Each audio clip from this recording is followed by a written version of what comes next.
What's up, everyone? It's Friday, SHIRO show, and I'm Saturn Dave, and I'm small, and Pat is big. I don't know why. How are you doing, Pat? I'm a giant. You are right. giant. You grew since they we might last. Be giants. They might be giants.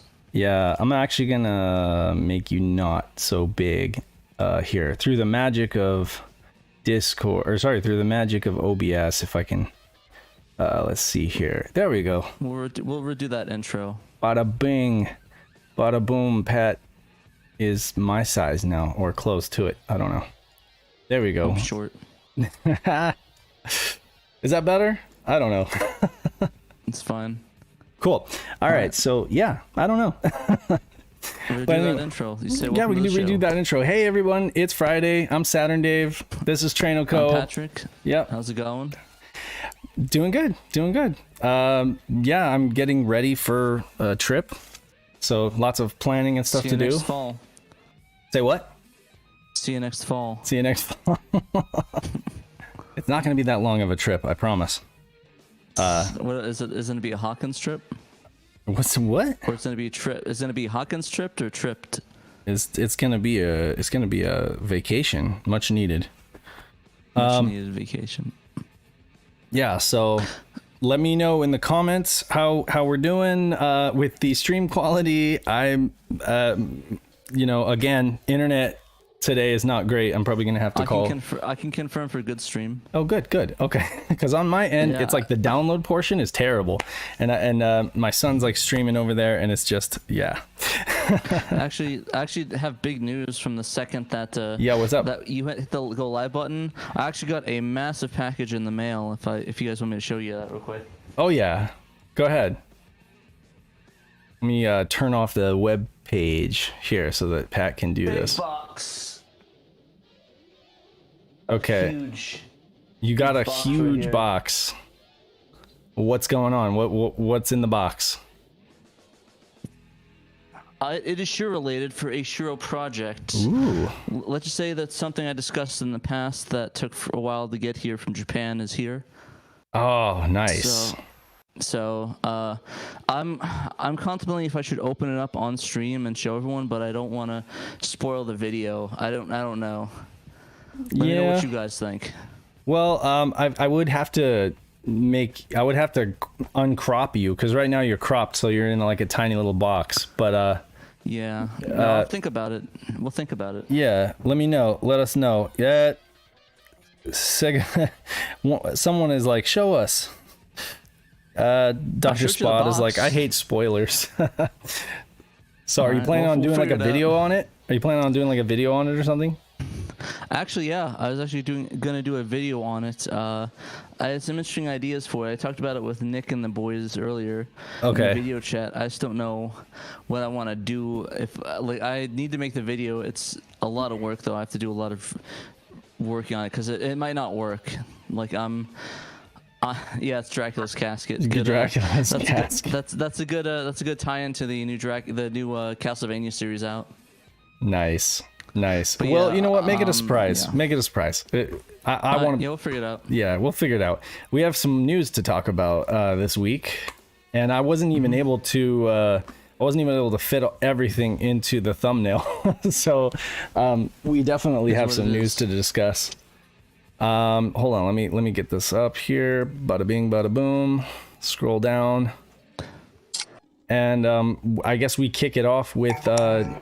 Our latest contributor, Daniel McInnes, who does like Ghibli blog, and he's done books, like he's done several books that are have been released in PDF. I think maybe even some physical releases. I'm not sure, but he has a website, DT Media, and then he also does like several blogs, as I said, and he wrote up part 1 of 4 of a showcase, I guess, like a 3D showcase, basically putting to rest the myth in forums that you often hear that, Saturn wasn't good at 3D. We hear that it's kind of wearing out by now, and I'm sure you've heard it at least once that, Saturn is a great 2D powerhouse, but it's not that great at 3D. And, it's just like, it was fine at 3D. in the right hands, you know. And there are several examples that he gives. This is a great, well-written article for sure, and I highly recommend folks go check it out on our website.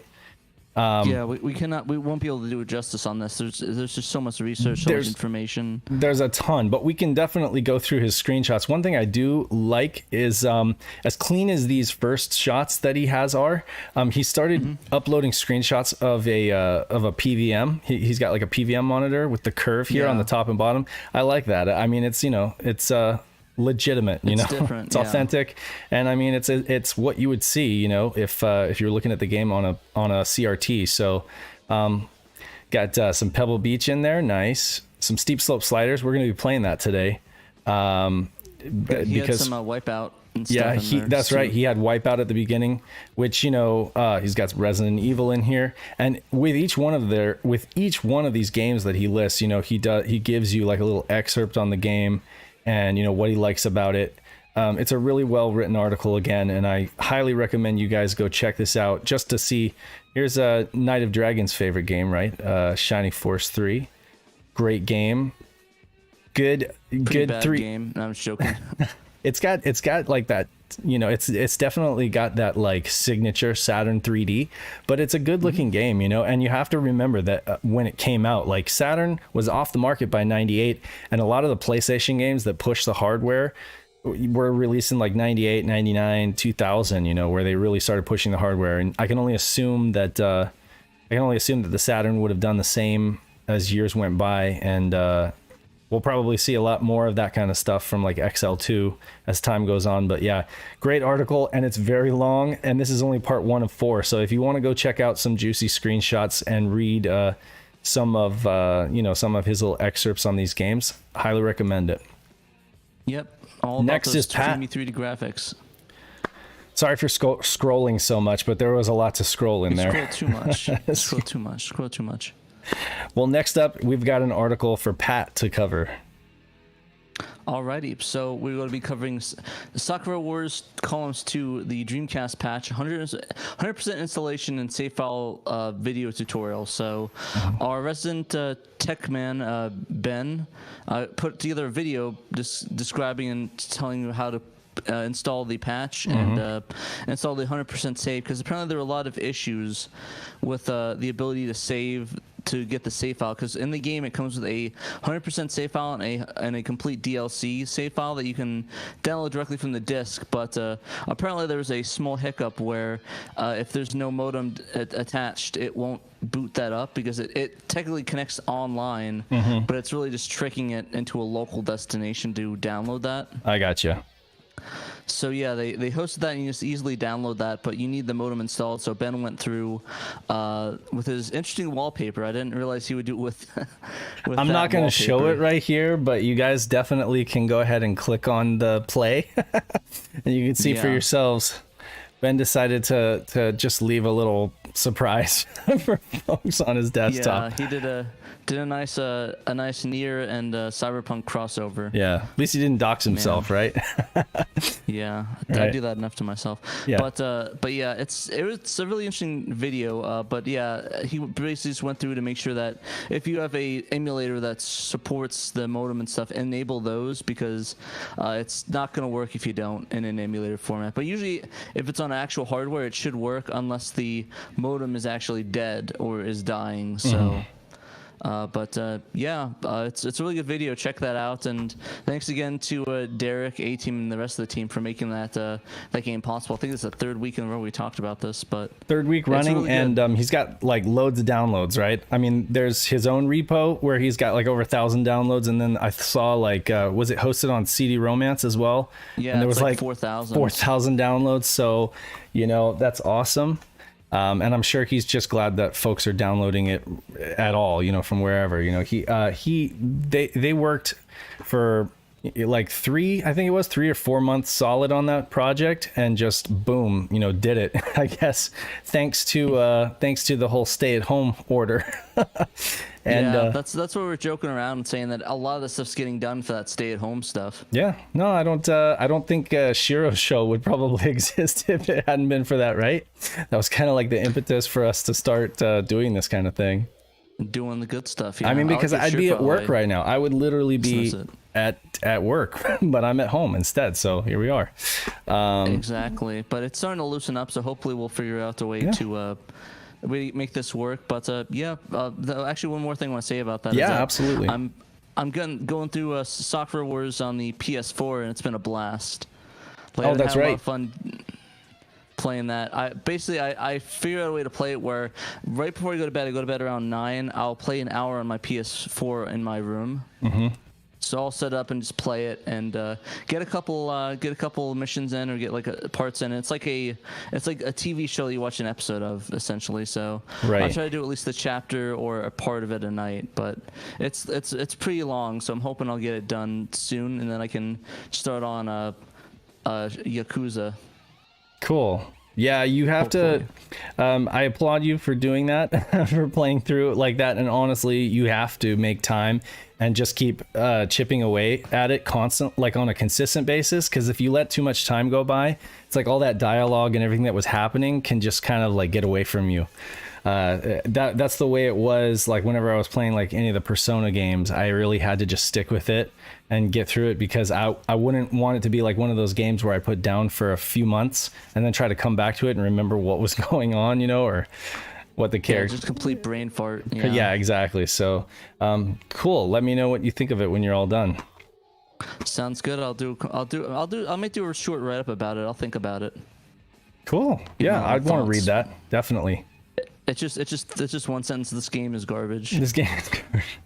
No.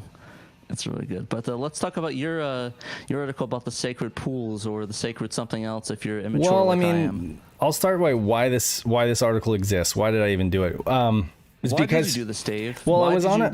Why? Okay, so with all of the recent unreleased games coming to light, I just started compiling on my computer locally, like just a list and folders like of games that haven't been released, and any information that I could possibly get. I guess you could almost say like an unseen 64 kind of thing, but just my own archive of, clippings, images, anything, right? And I was going through Sacred Pools, which I was aware of, which I was familiar with, and I found the SEGA Soft promotional video, right, which has been hosted online for a while. It's not anything new. But what I noticed while watching it was that the Sacred Pools footage is actually in that video. It's like sprinkled throughout the video in like tiny clips that are so quick. And I never had put together before the fact that was the same game. And so when you went to like Unseen 64, or you went to any other sites that mentioned it, like they were still using these old screenshots like this, old news clips. I don't know how far behind the stream is, but you'll see like there are these old screenshots from news clippings, and they're really low res, and it's hard to like make out. So I put two and two together and realized that this game right here, which is a really kinky, strange, bizarre FMV based game that deals with adult themes and stuff like that. That basically I just put all this. It's a good thing you didn't upload this to a YouTube channel. Yeah, no. We would have gotten striked on. I mean, even though we don't upload anything labeled for kids, I wouldn't do that anyway. I just decided to keep it to our website. But yeah, basically, we were able from that to get some better quality screenshots, which I put here at the bottom of the article. Some better quality screenshots. I dug up. There was some merchandise for this game. Basically, Dr. Eric Amarez, who of Duck Corporation and True Motion Video, he reached out to me on Facebook and he said he actually did the FMV decoder for this. What did he actually say? He was like, he worked on the FMV engine for it. He even was able to show that it could be ported over. He wrote an alpha decoder to port it over to PlayStation. He confirmed the instance of Sega throwing this lavish E3 party for the game with like aerialist acrobats and stuff in a VIP lounge. And there was another dude on Twitter at Priz, he said that he remembers being at E3 and getting like 20 people in on one invite because Sega was just like fast and loose with like who they just wanted to make it like a big deal, So it was like, according to Unseen64 and an anonymous user who claims to have a copy and also talked about that E3 party, apparently they blew like over $3 million on this game. Something crazy. Wow. Yeah. And this is actually officially Sega, or is Sega Soft just like a affiliated company? So that's the thing too. I used to think that Sega Soft was Sega or like a branch of Sega, but it's really not. As my understanding has it, like we know that Sega did have internal development teams like the Annex team or like the AM2 and AM3, right? And those would be considered first party developers, right? Whereas like Sega Soft, especially when you watch this promotional video, which I'm not going to play for folks right now, they can go check it out. They really do seem to be like a second party, I would say. And I'd only say they actually seem more like a third party, to be honest with you, when you look at the quality of titles that they're putting out. They're decent, but they're not great. Like Scud is kind of I have a copy and it's cool, but it's kind of bizarre. Three Dirty Dwarves I think was cool, but Bernie Stolar called it garbage, so it's debatable. They're like divisive games, and honestly, they seem kind of like a second party developer. They have the rights to the name. Sega like gave them their blessing and gave them their name so that they could use it to basically get shelf space. Like they would be able to negotiate better shelf space and better marketing, right? By having the Sega name. And then that way they could branch out, do PC games, and then the proceeds would go back to Sega in some form, like some licensing fee or something like that. But anyway, yeah, to answer your question, long story short, they were not like a first party developer. They just had that Sega the right to use the Sega name. But anyway, yeah, they dumped a bunch of money into this, and I guess Sega backed them and signed off on it, and then it never came to light. But you could see that they planned a SEGA Saturn version, a Mac version, and a Windows 95 version. Yeah, my thinking is that I think they wanted to have another like a night trap situation, like garner attention, even if it's a bit controversial, because this game seems very adult, and I think that's they might have aimed for that, but maybe either backed out, or maybe the funding wasn't there, or the game wasn't as fun as they thought it would be. Right. Yes, and you know how like some film companies, like Disney, might own. What is it? Do they own that? Trying to think what Miramax is it or something? I don't know who owns Miramax. Yeah, they own Miramax. Right. So if anytime they want to release something that's kind of artsy or edgy, they won't do it under their own label because they kind of want to like disassociate themselves a bit, And I kind of feel like this is the same kind of deal whenever they wanted to do something that was either grungy or edgy, or they thought maybe might not be a good return on that investment. Maybe they just like, we're like, here, you guys can have this. I think the Kevin Smith's movies pretty much went to Miramax at that point after Clerks 1. Yeah.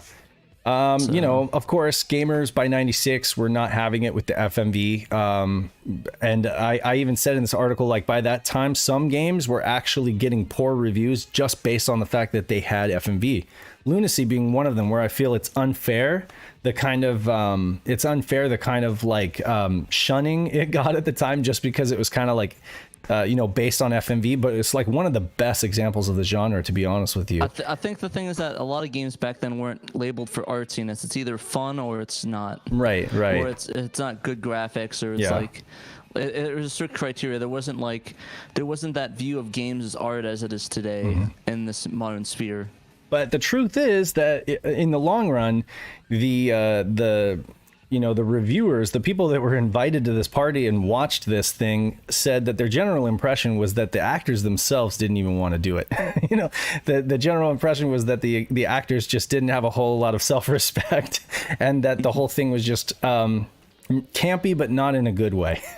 So it just got really negative reviews, and that's probably one of the reasons why they just decided to can it. But yeah, that was their bid, their second, I guess, throw in for interactive movies and trying to bring them back, except in some kind of adult erotic way, I guess. What a shame, though. Well, yeah, it'd be interesting. So there apparently is a playable demo out there. Code Monkeys were the primary developer for this, so it was even farmed out. There wasn't even like Sega Soft did it. They just farmed it out to Code Monkeys. And there's an anonymous user on Assembler Games that claimed to have a playable demo that you could actually walk around in and then like trigger FMV sequences and stuff. But he said it definitely wasn't worth your time and definitely not worth $3 million to put into development. I imagine Shame it never got dumped or anything. Yeah, I know. It still is very much lost, and I put that here, lost in forbidden fruit. I never said in this article that it was found, and I guess somebody went on YouTube and was like blasting it out that it's been found, and I was like, no, hold up. This game hasn't been found. It's just, it's still, nobody's come forward with any kind of dump or anything like that, but it's out there. I'm sure that it is, you know? Yeah, it's found. We found it. Give us $3 million and we'll release the ROM. We'll release it. Come on, pony up.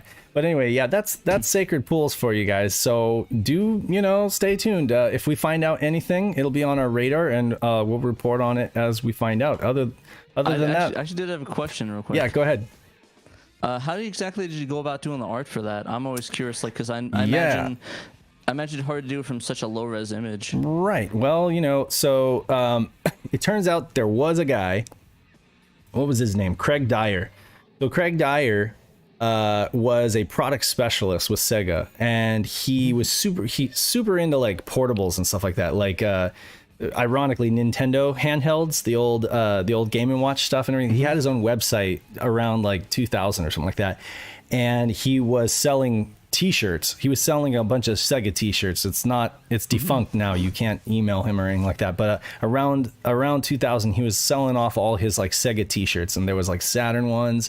There's all these different promotional t-shirts, and this image came from a somewhat low resolution t-shirt basically image, and I kind of cleaned it up, and I put it through the old waifu 2x, the old the go-to the go-to because ain't nobody got time for that, doing it like manually. But anyway, artificial intelligence is great, and that's how I was able to like put this together. Of course, I actually did use some art skills to like get it together, but yeah, at the end of the day, it was a low res image that I was able to kind of what do you call it, rescue from the sands of time. And works. I imagine you just matched the font. It did the best I could. Yeah, it's like Varela Round or something like it. It's not the exact font, but I was able to mess with it with what do you call it, like a blender tool and like a smudge tool and everything. Now we're getting into the minutia of like creating art. Sorry, I'm always interested. No, yeah, that's fine. That's how it's done. And put stuff in. I don't think anybody's interested in hearing about this though, but yeah, no, I mean, long story short, that's what I did. Because I do like to kind of I do like to have some kind of hypothetical reference for people to look at and say, okay, this is what it would have looked like. It would have been a mature title. It was a Sega exclusive, but it was released early enough that, it had the stripes and stuff like that. That's just my geeky thing that I do. I actually made a joke about that in the game, the Sacred. Oh, Sacred yeah. Pool. You have the Sacred Poo. Sacred Poo. I actually was considering going further and just photoshopping like turds in the water in her hand or something, but I was like, that's a little bit too far for a joke. I don't know, man. I think that would have been appreciated online. I mean, the internet that we're living in these days, I think that some folks might appreciate that. There was one guy on a Facebook group who made the exact same joke, completely separate from you. So I think he's like your long lost sibling or something like that. Maybe, I don't know. I thought it was a little bit too far for me. It's like that might be a little bit too much for me. So you're not the only one, right? I mean, somebody else saw the same thing. So there you go. I know. I just don't know what my roommate would say if he come in. I'm photoshopping turds in people's hands and all around this. No, you don't want that. So. You don't want that. Okay. Yeah. Well, this next one is yours. Obscure Gamers. You go ahead. All right. So we recently brought up on how many casts ago was that? 2 or 3? I Yeah. can't remember. But anyways, we brought up that the Obscure Gamers put up a Ko-fi page to get funds to be able to buy this lot of 75 Saturn prototypes and beta builds, and luckily they were successful. They were successful in that, and were able to buy all the builds and start dumping them. And apparently, all 75 are on Mega, that upload site, and and right now they're working with archive.org to get the rest of them on there. I think last time I checked, there's 40 or 50 of them. It might be, that was a couple days ago, so maybe they might have got all of them on here by now, but I haven't checked. But from what I've seen, right out the gate, people are finding differences, like a Tungara from was it the clockworknights.org found some differences in the Virtua Fighter 2 build. Right. Apparently there's a lot of model differences, which I thought was kind of interesting. Yeah, we only got this one shot, but subsequently he's posted a bunch of other model comparisons, and so yeah, that was interesting. And that's just one of 75 discs. Imagine what the others might hold in differences. Exactly. And I mean, sorry, these are on Hidden Palace, or no? Yeah. Oh, wait, no, they're on the archive.org. But they're in the process of uploading and hosting all that stuff. But they have a process, and they have to like have data for each one, But that's cool. Yeah. But yeah, it's 75 builds. Unfortunately, they had some issues with pinholes and data rot for a couple of them. Yeah, I heard about that. And actually, one golf game they're unable to save, so sadly that one's gone. But apparently, it wasn't that great. I don't know if that's a great. Was it virtual golf, or I forget which one. Yeah, it wasn't. I don't remember, to be honest. They just specified a golf game. It was a released game, though. I mean, I know that folks over in like the Sega Extreme server are particularly excited to try to find any kind of like extra information on these discs relating to development, any kind of like tools or any cues that might be helpful in that's one of the things that they're possibly looking for, maybe tools or things that were left on the disc. That's my understanding, is that it could be helpful, but yeah, even from a archival standpoint and just like the history, it's interesting to go through and just kind of see where they were in development at what time, Exactly, and it's cool seeing all those differences, seeing how it evolved from one year to another. Like how I went over the Match Night Rare disc. But that's right. Trekkies is saying that it was Pebble Beach, but it was the final review copy. Oh, really? Okay. So I think that's not really too much of a loss, but it still sucks though. Yeah, I mean, they've got, to be fair, Hidden Palace already has a couple Pebble Beach protos, but yeah, I mean, it's nice to be able to fill in all those gaps, and it does suck when something's literally lost to time, and that's I don't know how much of that was rot and how much of that was just the seller had them stacked on a spindle and shipped them that way, and then you had like scratches in the data layer or pinholes in the data layer. That sucks when they do that. Yeah, from what I understand, it actually wasn't the seller. Apparently, it was just over time, and the people before that where he got it from. Yeah. So I think that the seller did the best he could, and he saved a bunch of them. But sadly, I guess over time, these discs are thrown. They're not really that great of quality discs. Right. Yeah. So things will get lost over time. So. But hey, we have what we have, so I guess we should be thankful in that regards. Definitely, and we're thankful to everyone who went ahead and supported this project with their hard-earned money.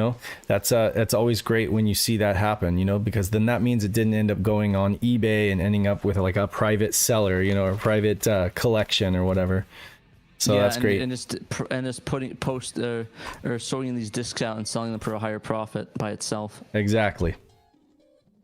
But yeah, no, it's all good. Hopefully we get more of these, and we'll find more of these builds that were lost and get them going. For sure. And next up, and I haven't even had a chance to listen to this whole thing, but our buddy Peter was able to join the Titan cast, the Saturn Junkyard's Titan cast, for a retrospective on a stall, and that was awesome. Did you get to listen to any of it? Yeah, I was listening to it earlier. It's really good. They go through they go through Stall, talk a little about it, talk a little about what they've been up to. It was a really good cast. I really enjoyed it. Unfortunately, Peter has decided to leave Shiro and join the Junkyard, so he is now banned from all casts. Yeah. Like Shiro. So no, I was worried about that, but you know. No. Anyway, we really do wholeheartedly, support the Titan cast, which is almost like our sister cast, I guess you could say. Every year we have an annual mega cast that we get together with them, and they're all good people, and you guys should definitely go check out and sub to them if you're not already, because it's just more great Saturn content. You can't get enough of that, so highly recommend. Exactly. Yeah, for sure. It was a great cast. I think they did a great job on that one. And we're going to be posting more of their cast up on the site as well as they come out. So just keep them informed and let you guys know what's going on. Because I know we have a lot of people that have some crossover with it. Yeah. So it's good to be able to have that ability to cross-post and promote each other. Absolutely. I mean, we're a small community, so we don't have a lot of reach. So as much reach we can give each other as possible, the better. Yeah, and we kind of our casts were formed almost simultaneously without knowledge of each other, within months of each other, you know? And so it's just crazy how that happened, but it definitely wasn't any kind of competition. To be honest with you, I think that they represent PAL territories much better than we do. The Junkyard always has, because they've had that kind of European base. And we're getting, with Daniel McInnes, he's from the UK, right? Or no? Yeah. Yeah, no, he is. No, he's from. Is he? Actually, I don't know. I don't know that for sure. Thomas McGinnis. But I know we've got James in the chat a lot of the times, representing those Brits. We've got a few other folks from the UK, and we've got Memphis from Germany and stuff like that, able to comment. Xenos Interactive is also from Germany. Yes. So I mean, we're starting to get more at least representation in our chats and stuff like that, so that we have that global perspective. Instead of just being limited to like the U.S. and Canada, which we do a good job at representing the U.S. and Canada. We always have, but yeah. So it's nice to be able to get that other perspective. For sure. Real, yeah, but yeah, definitely subscribe, check them out, and do all that other stuff. Follow them, subscribe to them, like them, retweet. Oh, and join the Saturn Junkyard on Facebook, because that is a group that I wholeheartedly support. It's a fun group, and Simon does a great job. Simon and Cameron do a great job, kind of running that ship and keeping it fun.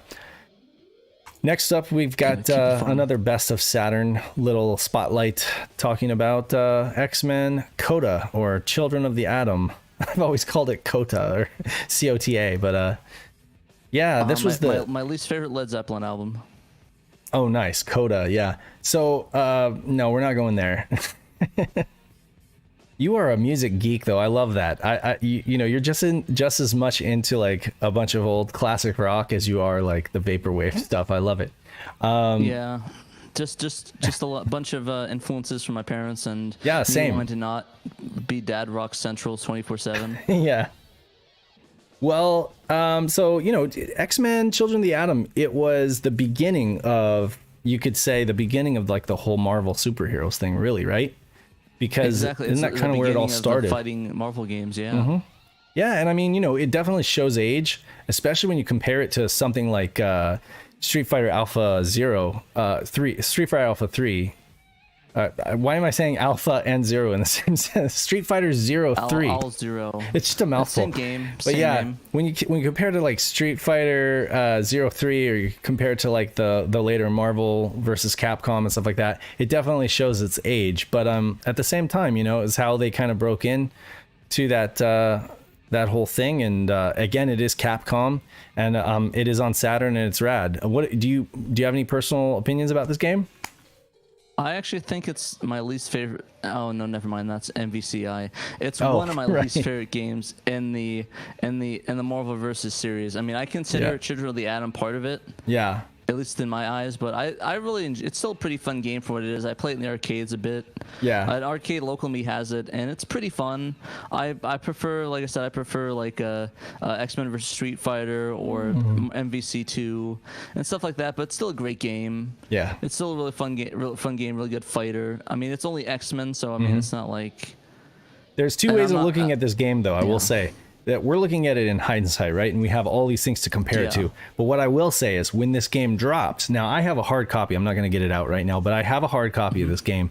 And right on the cover, like on the actual cover of the game, or the front inlay, they have the Game Pro scores, perfect scores across the board, like perfect graphics, perfect sound, perfect controls. It's like 4 4 4 4, and it's got like the guy with the crazy hair spazzing out, you know.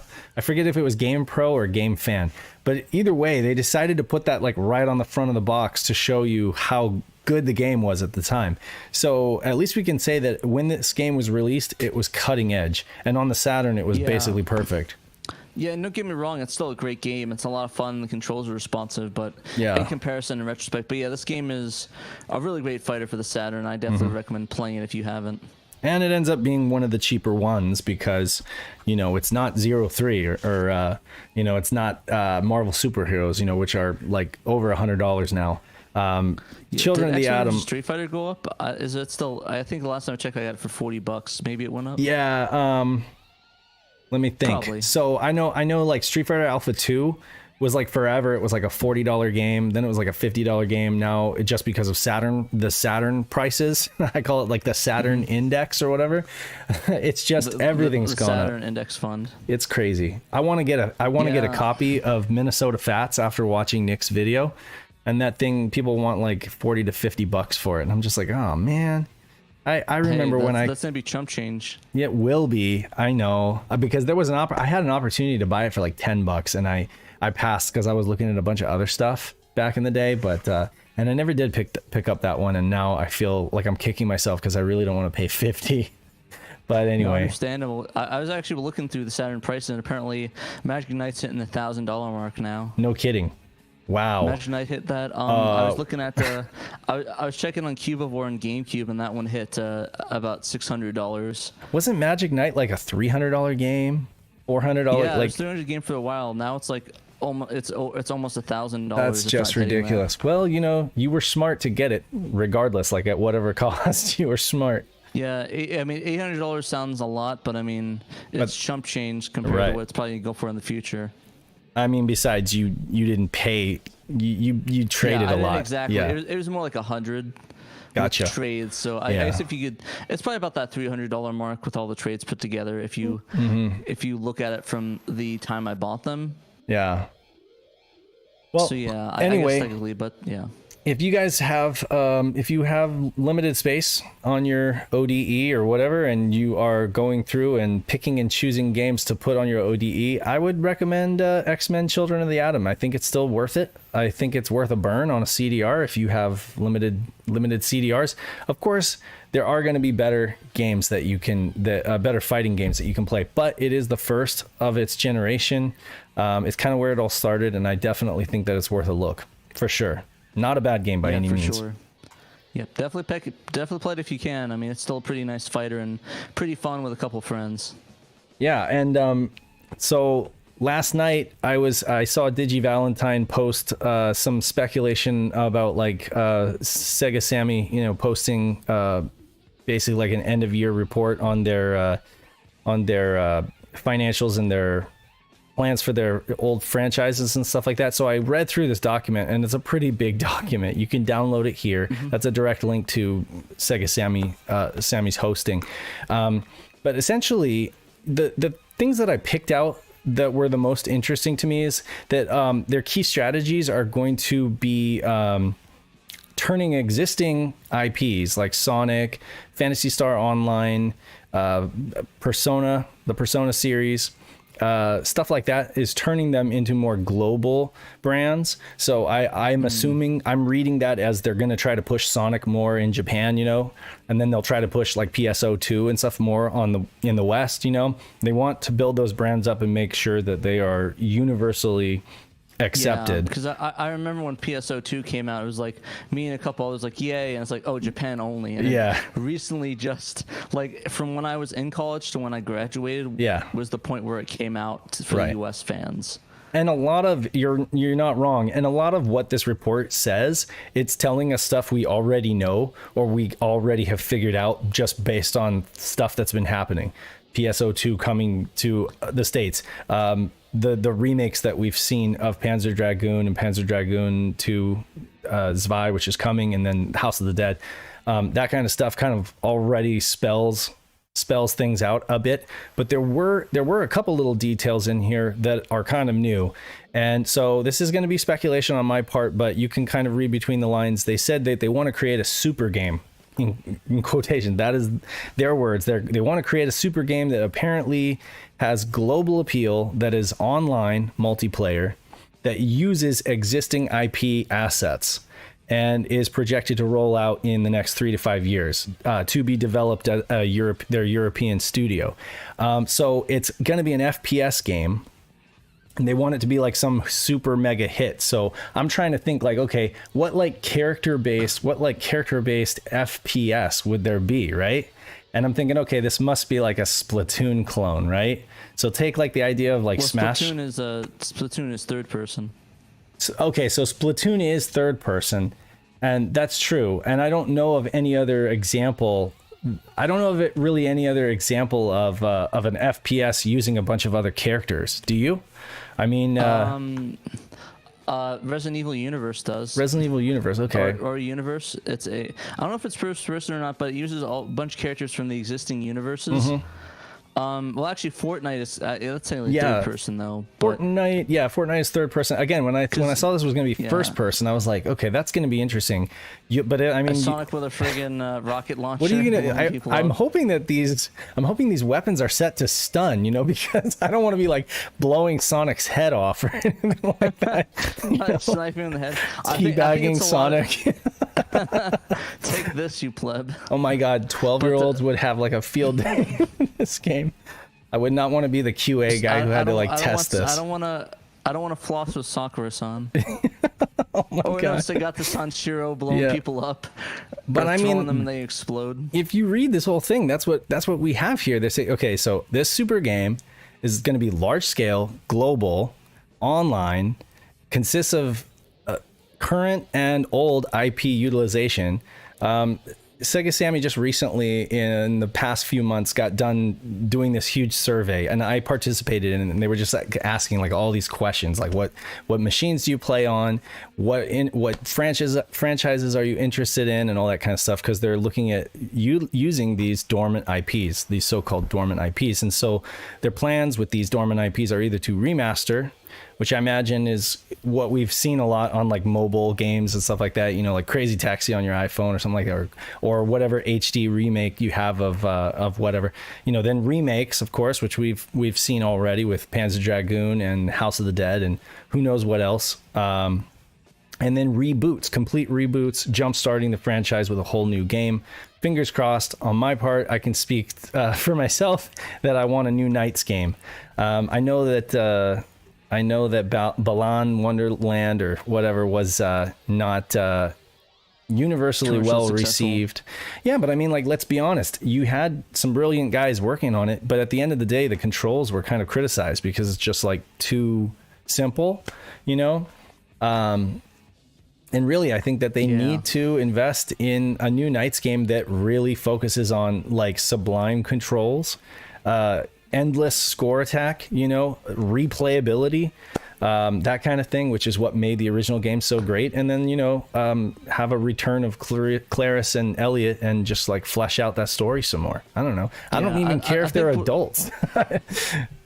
Yeah, I think one of the saddest things about this meeting thing is that recently the Sakura Wars a mobile game, I forget what it was called. It's like Revolution or something. That shut down recently. Yeah, so it was successful, and apparently people going through the document saying there was nothing on the Sakura Wars any sequels or any information or anything about the old game. So the recently released one in 2020. Yeah. Mm-hmm. So they're worried that's going to go into another dormant IP, which I do not want. Yeah. I kind of would really enjoy it. I mean, I get it. I appreciate that they actually gave it a shot and tried again. So I guess I couldn't complain on that end because I really love the series. Because they not only they came up with the game, but they also came up with a whole animated series of it. Mm-hmm. So I'd really appreciate if they really went back and did a sequel to it, but I understand if they don't want to at this point. But it's still sadness for me, but I'm hoping that other people will be lucky and maybe we'll get some new series going on that they're dormant IPs that were literally dormant, laying in the ground for 20 plus years. We'll get something out of it. I wholeheartedly agree. I wouldn't mind Knight's time in the spotlight. It's not my favorite game of all time, but I think for fans of it, they deserve at least a little bit of something. Well, it's just mine, and again, I'm only speaking for myself, but the other dormant, quote unquote, dormant IPs that they're looking at are Crazy Taxi, Jet Set Radio, Space Channel 5, Rez. Yes, thank you. I would love to see a new Rez game. Although there was that VR. Panzer Dragoon, of course. They're probably looking at that one, yeah. The fact that there are other games on this list, like House of the Dead and Panzer Dragoon, that have been remade, gives me some confidence or some hope, some small hope, that Knights is on the same list, Would you play? How would you want to play a remaster, or would you want a whole new game? I would want a new game. I mean, I'm sorry, this is just me personally talking, and I'm sure, I probably should just shut up and take what I'm given, but again, I have the PS2 version, right? And I have the PC version. I don't have the Xbox or PS3 version, but I mean, what about the Wii version or the Steam version? But I have the Wii I have Journey of Dreams. That's not. I accept it. I radically accept it for what it is, but I don't necessarily it's nowhere near in my book what the original Knights was for Sega Saturn.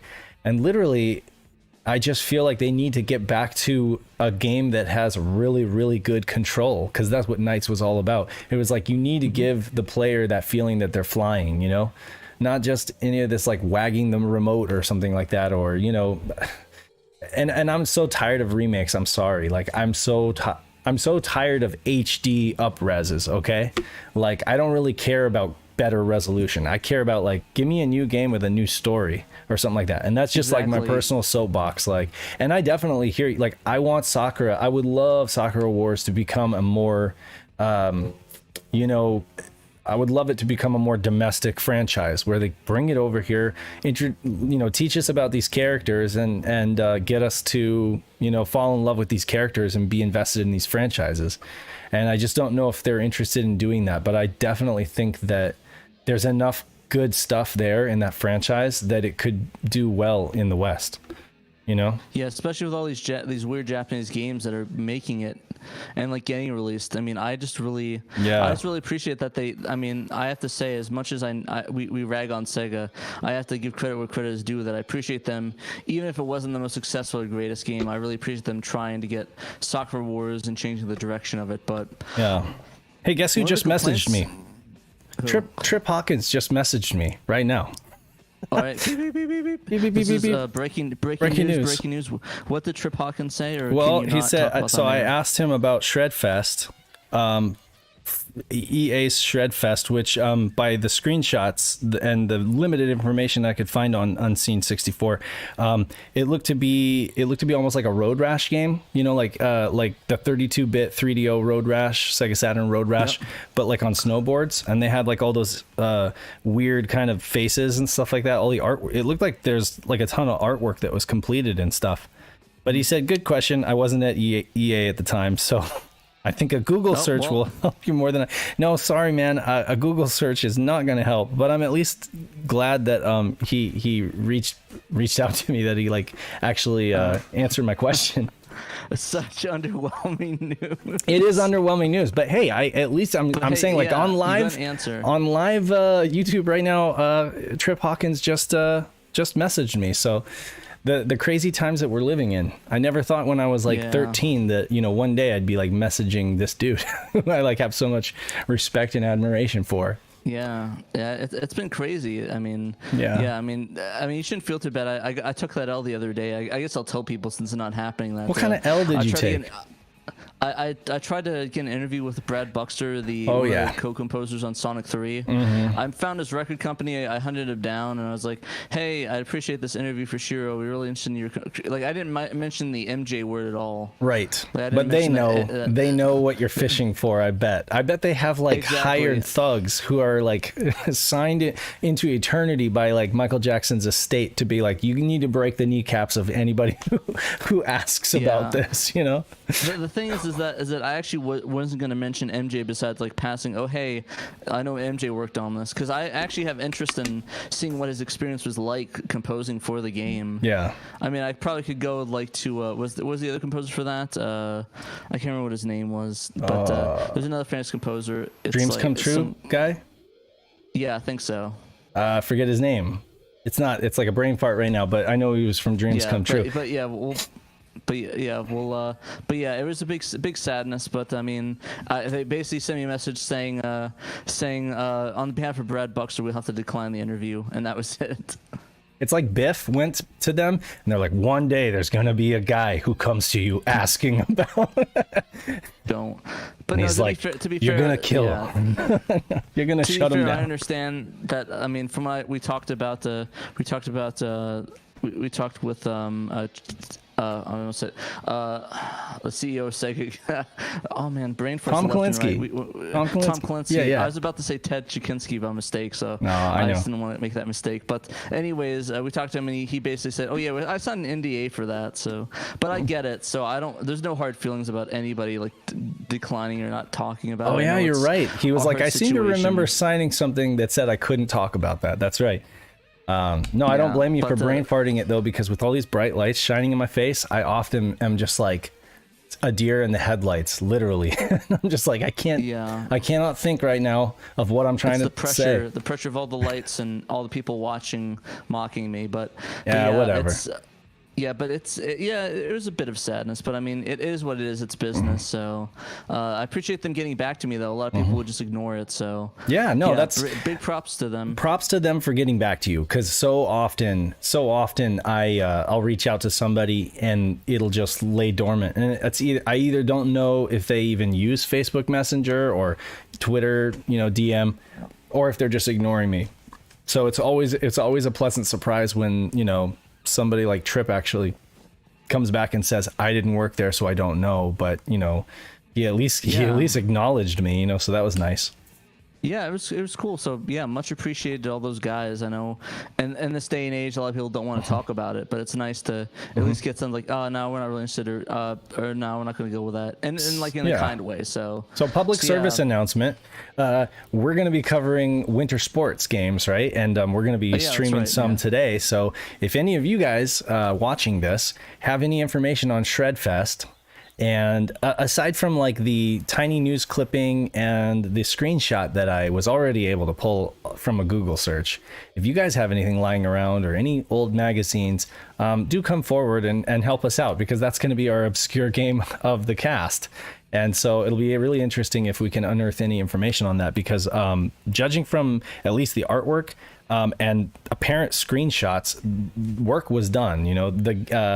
It looks like it was in some kind of playable form. And I can only imagine a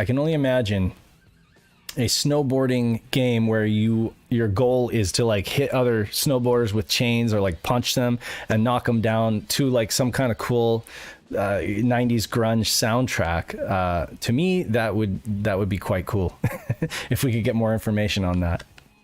We'll figure it out. But yeah, in the meantime, so Sega Sammy, they're looking at their old franchises. They're considering what ways they're going to utilize them, and it does look like we will plan on seeing some kind of super game, quote unquote, in the next 3 to 5 years, and I guess we'll report on it as we get information, and we'll all find out. We'll wait with bated breath. Floss with Sonic. You want to floss with Sonic? That's nice. That would be great. Yeah. Anything else we want to add to this before we head on over to the stream? I think we're good for now. I think that's about it for our news and the stuff, and it's about time for the game stream, anyways, right? That's right. Right that's on right. time. Wow. Yeah. Hour. Dang. We've got this down to a science. We're gonna unmute folks and Pat's gonna go ahead and wrap us up on this, and then we'll head on over to the stream. Yep. Well, thanks for watching, guys, and we'll see you next week on the next SHIRO show. Peace. Bro, my dudes, my mans, my guys, my mans and plans. All right. Oh, we're in the stream. Okay, there we go. We are in the stream. That's right. And you're big again. What in the heck? I'm huge. Are you big or am I just small? I'm just huge. I can't. Those muscles. I can't figure. I can't figure out what happened here. Discord video. Let's see here. And okay. Woohoo! Now Pat's small. But yeah, actually, did we want to talk about what we're gonna do for the SHIRO show next week? Oh yes, that's right. Okay, so yeah, I'm going to Hawaii.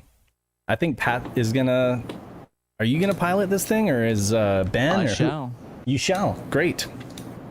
I shall. I'll have to get everything set up so I don't mess up, which I probably will. But that's half the fun, right? Is somebody in the chat with like a really loud fan on or something like that? Or is that you? I think that's Sewen. Oh, okay. It's burn-ins. Yeah, is it? Oh, that's better. That's better. A little bit loud. Yeah. I muted. Weird. That never happens. Yeah, Are you driving or something, or get a fan? No, I'm on my I'm on my desktop. I'm trying to turn on the mic. Your computer is throttling like. No, just kidding. Taking off. It's like a jet engine. No, I'm just kidding. Oh, I think it's the air conditioning. Oh, there you go. So, I was thinking Steep Slope Sliders by Cave. Yeah. Oh, yeah. Oh, I meant more of what we're doing with the format of it. Oh, no. Yeah, I know. I'm just saying, like, for streaming today, what do you think? Yeah, no, the format, though, is I'm going to be gone next week. So it's going to be all Pat. I meant, like, cutting it up to the episodes. Oh, right. Yeah. Yeah, so do you want to talk about that? Or do you want me to address it? Sure. Okay, well. Yeah, I'll address it. Okay, go ahead. I'll do it. All right, so basically, we thought it'd be kind of cool if we have it cut into sort of like little video clips of it, and have the video just be this one thing, because a lot of it's like looking samey on it, so it's kind of hard to differentiate it. So it'd be a little bit easier if we had stuff like little video clips of each of our segments, each of the news segments, so that way we can, oh hey, I want to watch this, or and we'll get like more attention and more clicks for this story, because I know a lot of people have been talking about articles and different aspects of it, and they'll just make a video on it and talk about it, and it'll be like the main discussion. So it'd be easier so that way if it's like, oh hey, there's this giant video, instead of, oh hey, look, there's this part about this game or this fan translation. So yeah. And I realized we could do that with time codes, which I think you have been. I mean, you've been putting in good notes and stuff. Yeah, but it is like you say, like maybe folks who are just interested in one news story and they really want to know about that, what's going on with that they could just load up that video and watch like the excerpt. I know that the Completely Unnecessary podcast, they do that. I even think. Well, I know Bob from Retro RGB, he kind of does like the whole roundup, right? And he just kind of like puts a stinger in the middle of each story, it like wipes to his logo and then he covers the next story. But it's like a really long video. And I kind of like the idea of, there being the stream, there being the original airing, and then you upload the stream for folks to watch, like the game stream. But then the news articles are just kind of like broken up into little videos. I like that. Yeah, so we'll work on that and we'll see how that goes. Yeah. I kind of like the idea, is the fact that we can get people to look at different aspects of it and search things up and be able to hear us. And we'll still have the show on YouTube. We'll still have the full live stream if you want to sit back and watch the entire thing.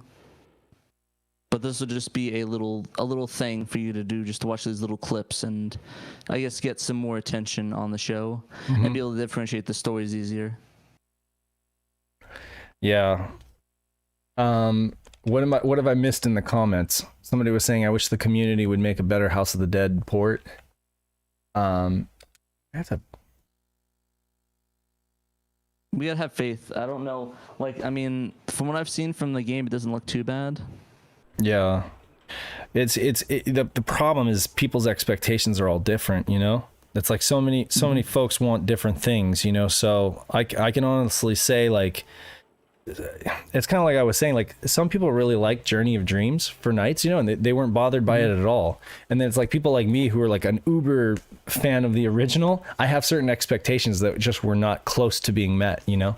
So I can understand why. I'm just gonna start out with the first track, the first course, and we'll go from there. But I can understand how some people have different feelings about it for sure. Have you played this game, by the way? Cave? No. Steep Slope Sliders? I've never actually played this one. Have you ever played Cool Borders? Any of the Cool Borders games for PlayStation? Nope. Nope? Oh. Well, I would say you're missing out. Unless you're just I would say I don't care. No, you don't care. Well, I mean, were you not a fan of like any of the Tony Hawk games?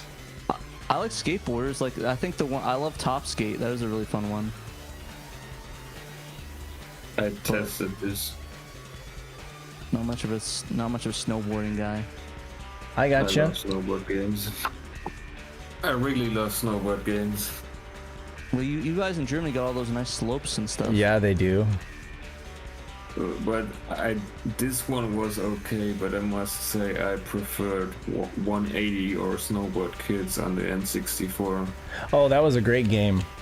You know, N64 was actually a really good console for just extreme sports all around. I mean, you had like Wave Race, which wasn't really topped by any of the competition. You had 1080, which was awesome. You had, like you said, Snowboard Kids. And I usually rag on the N64 quite a bit, but that is one of the things it did really well. It was like 3D sport games, you know? I didn't really do any tricks there. I'm trying to get used to the controls again on this one. Also, I was looking in the comments. I think they meant House of the Dead on the Saturn, not a remake. Oh, right, the Community. Okay, that's why I was confused. I gotcha. I thought he meant like I was like, I know people have some opinions about Forever Entertainment, but give them a chance on that one. Like at least play it first. We'll see. Yeah. How it is. But yeah, no, that makes sense. That'd be kind of cool if we can figure out how to get House of the Dead. Hey, going. obscure gamers just retweeted our show, so there you go. Nice. Nice. Thanks, guys. I think that might be really hard to make a better port than the original Sega Saturn port. It's hard to get things on Saturn, so I don't know if that's gonna happen. Yeah. True. I know some people have looked into doing ports of other things, so it definitely would be kind of cool. But yeah, Trekkies is saying that actually he's in the chat. Do you just want to say that in the chat, Trekkies? Yeah, come. One of the big issues with the Saturn port of House of the Dead is it was released unfinished. Mm-hmm. So it's basically a lot of the problem with it. Like the biggest problem with it is the texturing looks terrible, and it's because it's all placeholder textures. Mm-hmm. So basically, if you could get someone to probably just like replace the textures with better looking ones, that would probably make a world of difference. So how do you do that from a technical standpoint? You have to decompile it, right? That I'm not sure of. It might be something as simple as just swapping the data out. It may be a bit more involved if you need to actually do things like change models and that. That would be something where you need to get the people who do more of the 3D stuff in there. So like XL2 and them could probably comment on it better. Right. Yeah. Cabooses Retro Obscurity says, hey, not sure what I walked in on, but Sega Saturn, so I'm checking in. We actually, for people that don't know, we do a show. It's called the SHIRO Show, where we cover the news and updates and the goings-on in the Saturn community. I think you can actually probably reverse the video and sort of go backwards and like look at from the beginning and watch the show. So you guys want to do that, and you can come back to us once we're doing more of the stream, because we're going to do it for about another hour or so. So that gives you plenty of time to watch the news segment and come back if you want to do that, of course. Or you can just like watch it now and then just go back later and watch it. It ain't going nowhere. We're going to repost it anyway. So, but yeah, welcome all newcomers. We had like 30 viewers today, so it's massive. I mean, essentially, we've always covered news. You know, we've always tried to cover, relevant news in the podcast. Unfortunately, what would happen is by the time we would record a monthly podcast, we'd be way behind, you know? And this is a good problem to have, because it means like there's so much stuff going on in the Saturn community these days. There's just so much news to report. What just happened to me? I did not, I thought that was a ramp. Okay. Apparently I cannot jump that ramp when I'm goofy. Well, like I'm turned goofy and Interesting. I couldn't jump it. That's weird. It wouldn't let me, or maybe I'm pressing the wrong button. I don't know. I gotta I think you might need to jump on top of the truck. gotta refund. Yeah, but my ollies are not working right now with this guy. Maybe he's just a carver. Huh. Yeah. Yeah. Oh, okay. Different button. There we go. Gotcha. Yeah, That's Tricky's weird. actually brought up that this was actually the same company that made Donut and Pachi, which I thought was kind of interesting. That's right. Yes, Cave. It was bizarre. It's bizarre. Oh, Cave also made that noodle delivery game. What was it? The one that's so Delisoba Deluxe. Delisoba Deluxe. Yeah, Delisoba Deluxe. Yeah. So I mean, they were no stranger to. I mean, they did 3D To be stuff. fair, that one I think is using the. I think people have said it might be using the Need for Speed engine. Could be. It looks like it definitely looks like it could. Although that was like a EA thing, right? I mean, so they would have had to have some license. Or Stole that engine did right they away. just steal it? Did they just kind of like reverse engineer it? I don't know. They probably just borrowed it, like how EA does the engines for different games. They probably like, hey, can we use this engine for this game? It's like, yeah, sure, whatever. There was a really nice snowboard game on the Dreamcast where you had all these different shortcuts and this really tight timer you had to beat. I don't remember, but I played that for a while. Yeah, that was. I know there's a part of Sonic Adventure with the snowboarding. No, Oh yeah, no, that was a pretty fun part. it was a full snowboard game. What was it called? I don't remember. On what console? The Dreamcast. Oh, was it like Trick Style? I don't know. It was a pure snowboard game, but I don't know. It had a timer. You had to like beat checkpoints and beat a certain time. So Interesting. I'll set a Ghost Rider for now. I'm not exactly sure what I'm like. It keeps dumping me out. I must not be doing well enough because it keeps dumping me out into the main menu. But interesting. So this was Victor Interactive Software, produced by Cave, distributed by SEGA. So distributed by SEGA, Victor Interactive. I'm assuming that means that it was like published by Victor Interactive in Japan and then distributed by, I don't know. Or, okay, it was published by Victor Interactive, but Sega handled the distribution. It's always weird when you have like multiple players. It's not just a publisher and a developer. Got to wrap my head around that. And sometimes you have these games with like the intro sequence with all of like the credits. You get like 10 people on the credits, 10 different logos on the credits. You're like, okay, who did what here? Okay, so Extreme 1, 2, 3. I'm guessing these are like maybe practice courses. So I'm going to choose Alpine and see if that gets me anywhere. We'll go with this guy right here. Yeah. Wait, did Dreamcast have cool borders? it was a Cool Borders game. Cool Borders Burn in Japan, Snow Surfers in Europe, and Rip'n Riders in the US. Jeez, That's the game I meant. That changed the title so many times. What is it? It's- There's a comment regarding tricks. I can't read it right now, but maybe you can read it for me. It's like It tricks. says the tricks are very easy to pull on steep slopes, not on Zap games. Oh, Not okay. on the Zap games. Maybe he can tell me how to do that because it's been long enough that I'm not exactly sure I remember how to pull off tricks in this game. I'm doing a lot of carving, unnecessary carving with the shoulder. Yeah. So the shoulder triggers are carved, right? And then and that can like definitely slow you down. The A button is your ollie or your jump, I guess, as it were. And I'm just trying to get a feel for this. I do have an actual copy of this game and I have not popped it in for a while. So I guess that's why we're doing this podcast, because we all need to play these games and figure out what's good. And humiliate each other. And with humiliate awful each other. Yeah, so gameplay. whether or not you like snowboarding games, Pat, you're gonna get to like them. Or you're at least gonna have to Probably play pick them. this one up before the price becomes stupid. Yeah. One thing I do... Anything with the word cave on it goes up like $300. Yeah. I noticed this was kind of a late publish for the Saturn, and at least for the US long box, and it uses that like really thin paper. I almost thought it was fake when I first got it because it uses like this really thin paper stock.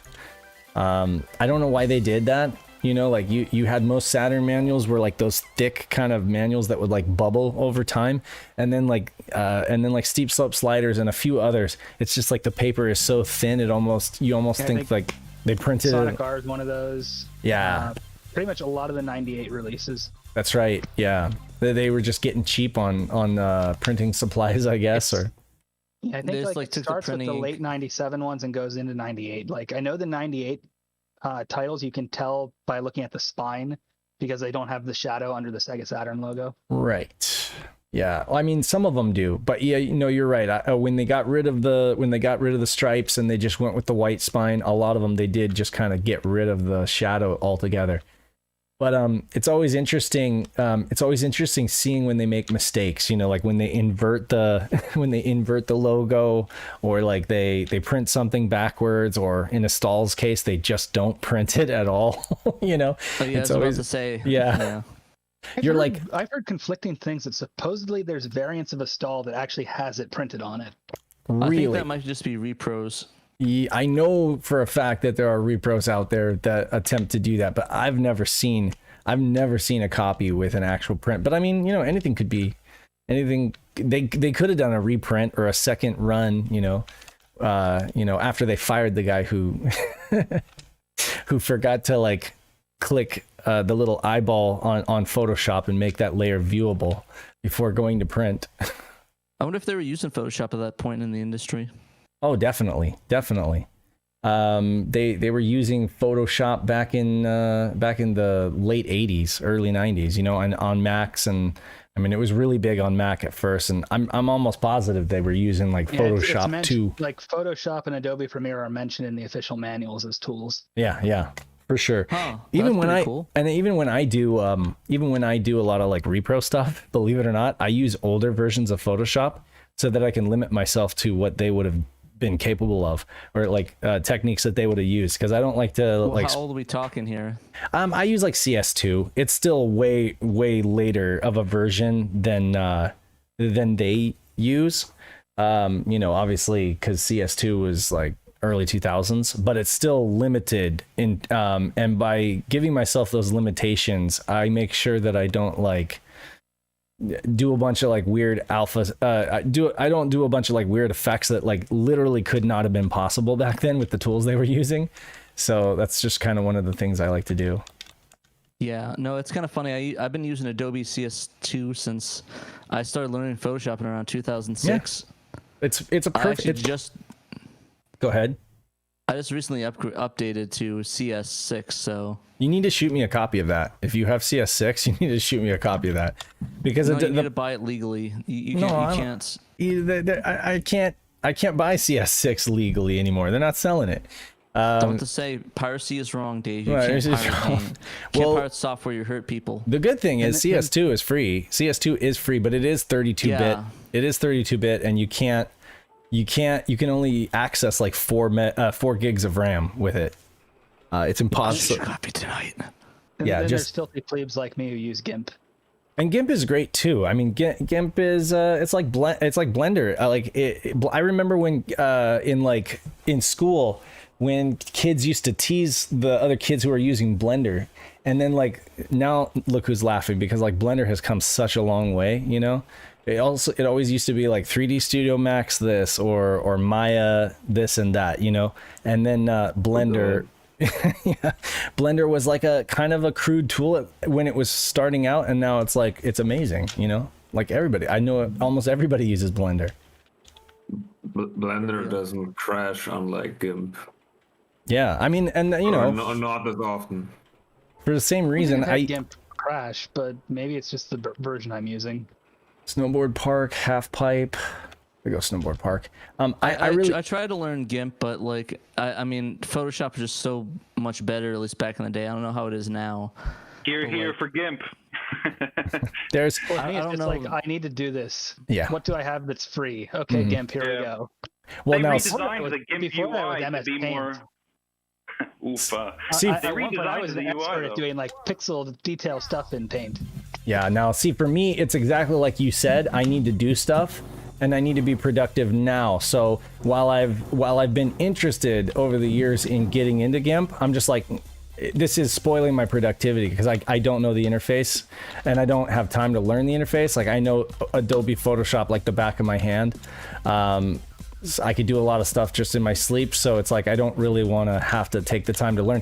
But I do appreciate the fact that GIMP is a perfectly great editor, and it's open source, you know, which the same thing goes for like OBS. I stick with OBS instead of like Streamlabs OBS because I just like the fact that there's just so much stuff you can do with it.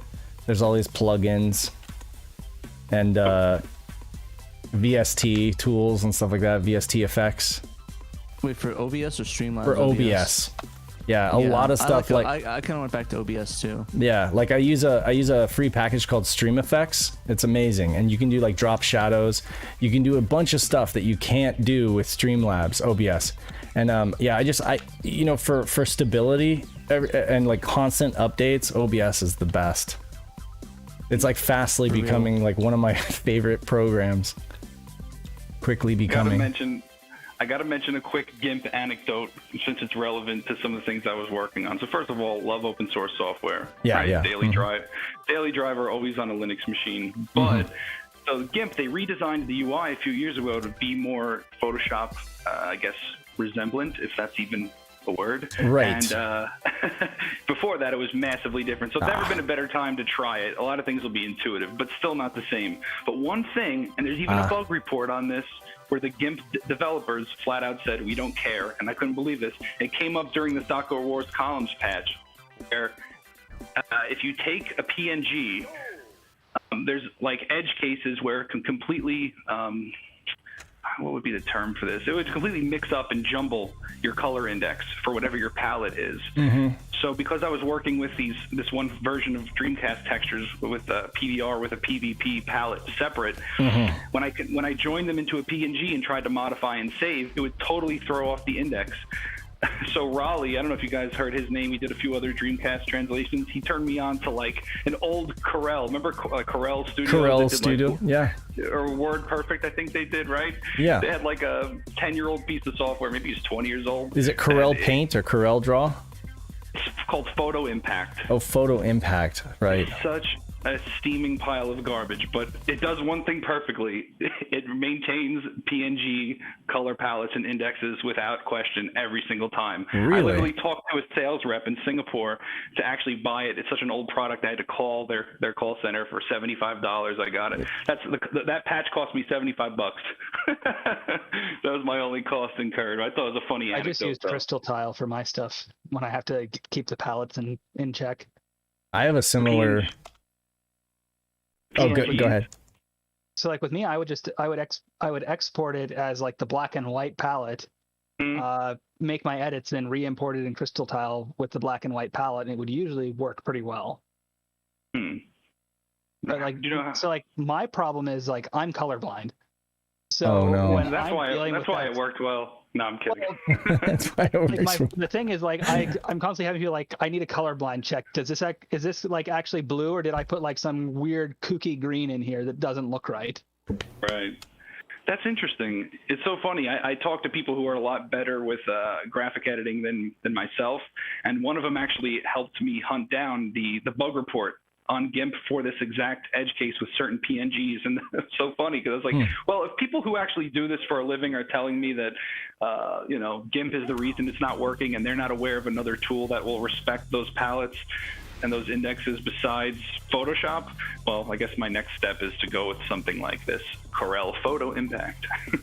But I might try that Crystal Tile method. Yeah. Yeah, It's like I'm so out of the game. I don't even know where to download a bootleg pirated copy of Photoshop The anymore. problem with Crystal Tile is it's Japanese and there's very poor documentation. I've gotten out of like downloading pirated stuff a long time ago because my ISP started sending me like stuff, you know, and I'd be like, okay, well, yeah, and then there's like the whole VPN thing, but I just stopped doing it because I was just like, I don't really need to. But if Pat's got it, I'll take it. Yeah, Pat, me too. Yeah. I'm always amazed that maybe we should not discuss Yeah, illegal maybe- stuff on the game stream. So here's a fun one. For It's like like the talking- Synpack stuff I do lately, I've been using an old version of Adobe Premiere on like the Mac environment. And I think it's like Adobe Premiere 5. And it's like freely available on like Macintosh Garden or Mac Repo or one of those. Mhm. So I just downloaded that, and the key that it has actually expires. Right. So when I start up the Mac environment, I have to reset the date to 1998 so it will accept the key. Otherwise, it says, Nice. this key is expired. I won't let you start. Nice. Yeah, but a pro tip for people that need a Photoshop copy, just go download CS2. It literally is the same as CS6. It's free. No. I mean, technically it's not free. You technically no. need a license. It's not the same. It is the same, like, but it doesn't. It can only access 4 gigs of RAM. So like if you happen to be working on like let's say you're working on a reproduction or something that's in like 600 DPI, you're gonna run into problems and crashes when you get a really large file like for example Grandia, where it's like you've got so much data that you literally can't hold it in memory anymore. You're gonna start having to like break up your document into pieces in order to be able to work on it. That's why I need Hey, Dave, CS6. You're cutting out pretty bad on Discord. Am I cutting out bad? I think it might be the clutch in your voice. The clutch on my voice? The thing where like it cuts off the voice if it doesn't hear a certain level. Really? Like I'm talking right into the mic. Hold on a second. Sometimes it does that. Is it doing it right now? It seems No. fine now. Seems fine. What Fine. what was Xenos gonna say? I don't know. concerning the ISP. I just wondered. It's really curious to me that in America, like your ISP could spy on you and send you like letters. Don't do that, or we'll be mad at you. I've never heard that in Germany. Yeah, and to be honest with you, it was never for software. It would be like for like a brand new still in theaters something. Yeah, that's really the only time they do that is if it's a major movie or something that's new. Yeah, like that's not even they're searching for it. Hasn't even been released. Like it would be when it was like not even released digitally yet. Yeah, but It's where their priorities are. They want to sell that to you on like pay-per-view, Right, or right. they want you to go to the movie theater. They're like, hey, you're taking money from us, so now we care. Mhm. no, I'm pirating random SEGA Saturn dev software. We could care less. No one's gonna give a shit. Yeah. Nobody cares about. No, that's not the point. I mean, just the fact that they can see what you're doing Mhm. is like baffling to me. That they get the right to. That's To none of audit their business. to audit what you are. I mean, yeah, it is I completely agree with you, and then at the same time, like it's like hard to argue because you are using their service, right? You're I mean, I suppose like if you have the right to use VPNs and have use like different DNS and stuff like that, and that's like you're still cutting out. I don't. You gotta be kidding me. They don't want to be found, like transmitting. I don't know where I'm cutting out though. Like yeah, it's also just copyright laws in the U.S. are different, and there's some bits of them that are kind of like input sensitive. hammer and fist kind of thing. Just So wondering there's that to it as well. I don't think it's. I don't think it's hard to argue because there's in Germany there's like the Postgeheimnis, the postal secrecy. Turn it pretty low. I turned it all the way down. Am I good now? Am I coming through? Yeah, you're good. Yeah? Yeah. Okay. So you can hear me fine. You're just always on. Yeah, I'm always on now. That's the only issue. So do you want me to be do you want me to change it again? I can no, it's fine. Here, let me scooch it a little bit. Yeah. Okay, so like right about here. I'll put it right here.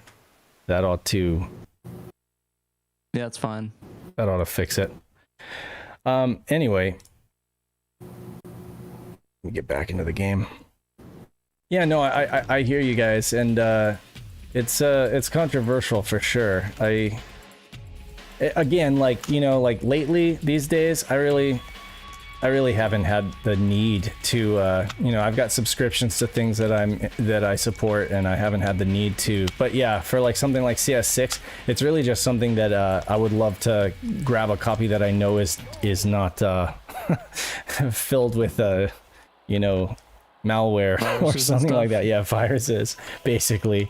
I'd like a clean copy of that. But yeah, it'll help. If anything, it'll help because it'll allow me to use all of the RAM that's in my computer. And it'll allow me to, and it'll be 64-bit. It'll have 64-bit support instead of just 32-bit. Why would you ever need more than 640K? Yeah, I don't know. I love Bill Gates. Here's the crazy thing. Apparently, Bill Gates never actually said that quote. Is that right? Yeah. It's like, I hate it when they... Yeah, I hate when that happens. They have all these long-held beliefs, and then they get crushed by a guy like you. Why'd you have to go tell? I'm gonna try something after this. What I am glad is Abraham Lincoln actually was born in a log cabin. Thank God.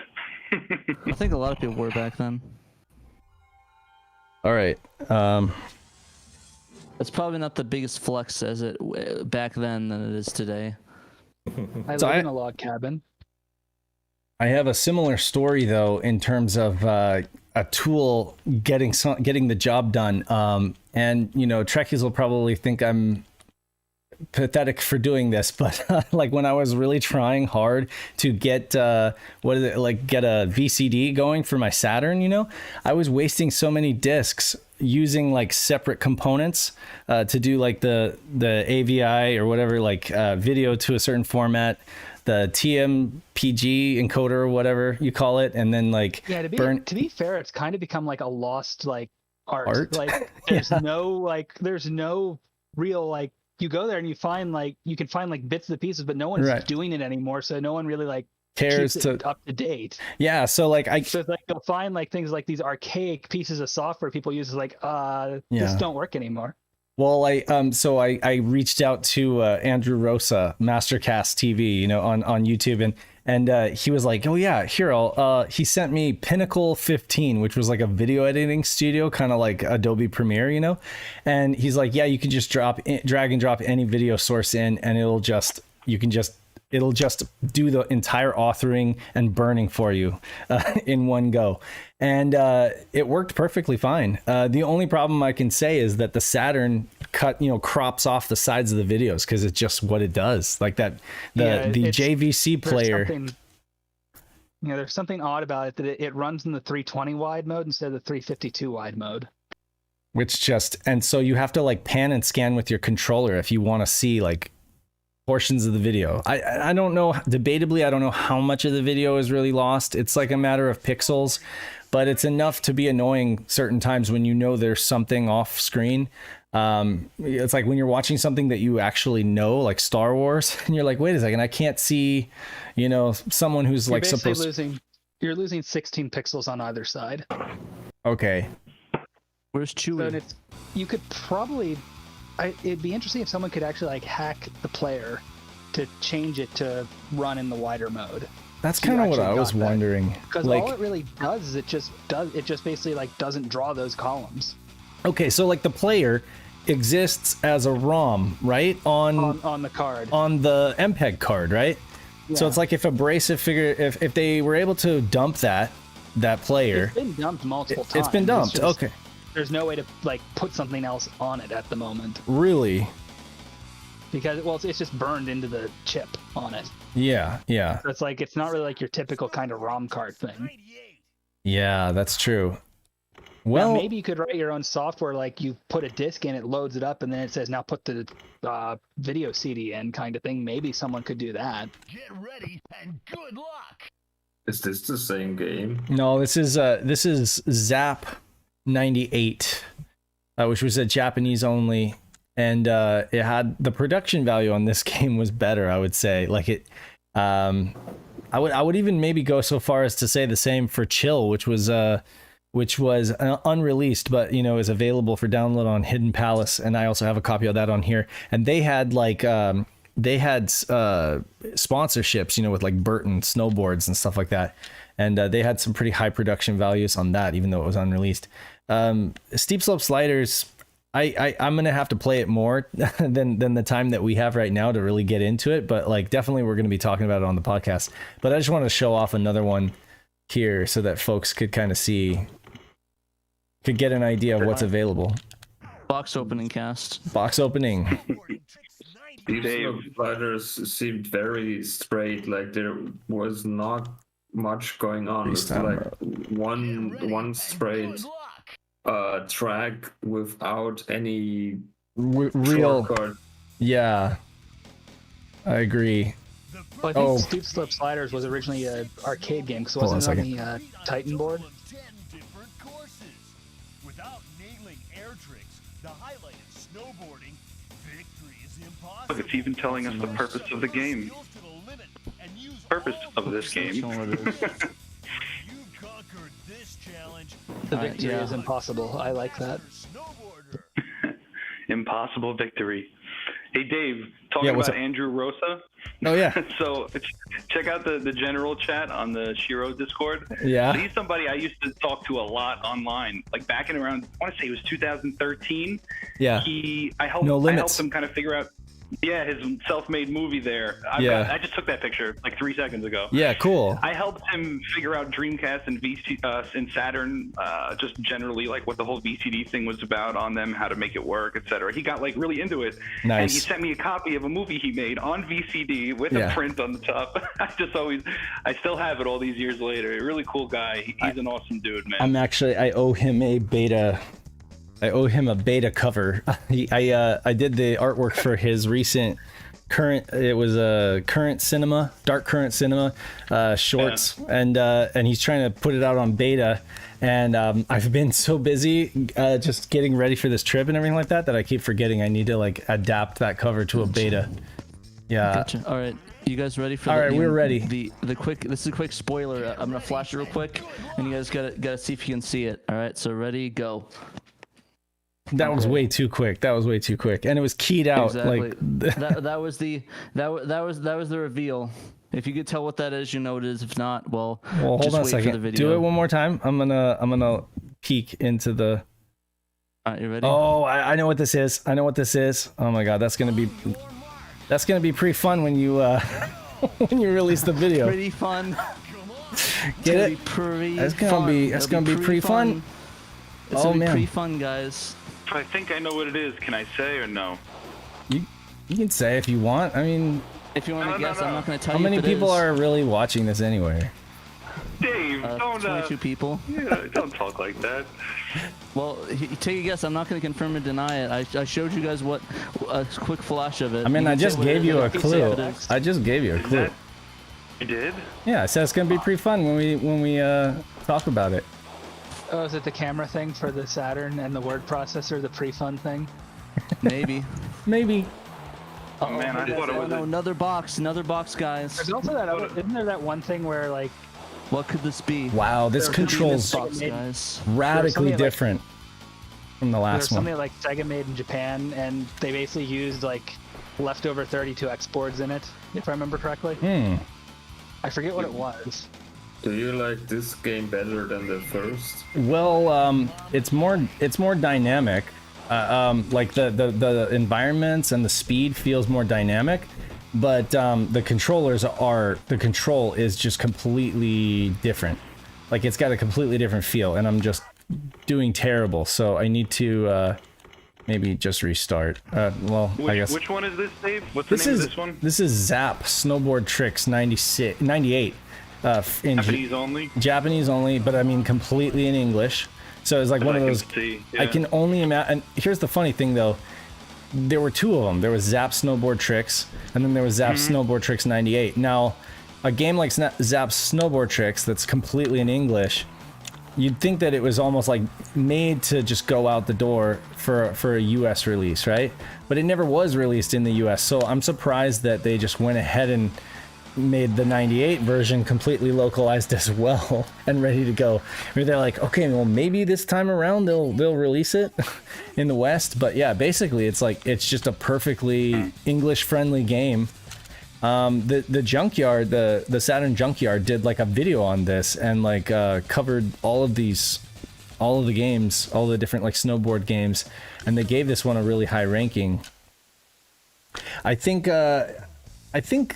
what folks say is that it's like Steep Slope Sliders is kind of like what do I have to do? Press start here and then just go start stage or save to exit.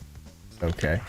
I guess with Steep Slope Sliders, it's kind of like more of a simulation, if you want to call it that. Whereas this is definitely geared towards the tricks, you know. I mean, if anybody knows and can correct me if I'm wrong, you know, that's. Did you compare it to the original release versus like the '98? Because I'm grabbing '98 right now. I gotta give it a whirl. Yeah, this is like totally different. The first one, '98 is the newer of the two, right? I'm gonna choose that course, the really windy one. Yeah, '98 is the newer of the two. That's correct. Okay. And I got them both on the satiator here, but I just decided to go ahead and show you guys the newer one so that we could ignore the crinkling sound. So SSX killer or I wonder if there are any decent snowboard games on the PlayStation 1. Oh yeah, of course. I mean, like Cool Borders 2 was that's what it was. It was like most people were saying it was between Cool Borders and I've heard so many people online say that Steep Slope Sliders is better than Cool Borders, and I don't think that in the brief time that I was showing you guys that I was really doing it any justice. I was like going in blind basically because I haven't played it in such a long time, but I will put in more time and then we'll talk about it on the podcast, and hopefully I'll get good enough to be able to, you know, do it some justice, because people say that once you get used to the controls, it's a lot better.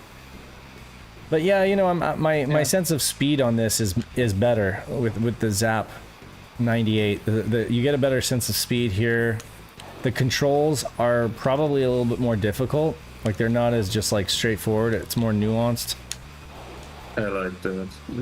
Steep Slope Sliders was just too straightforward, right? I need to play it more, but it was so boring. Well, yeah. If you like snowboarding games, you know, do me a favor and play it anyway, and let me know what you think. Like after you've actually had some time with it, if you have some time, because I'd like to know what you think, because I'm no expert when it comes to snowboarding games. Like he's no Superman. Like Pat, I didn't play a lot back in the day. Mostly I would play in the arcade when you'd have like the footboard that you could actually, you know, kind of like Top Skater. That was my experience playing snowboarding games back in the day in the arcade.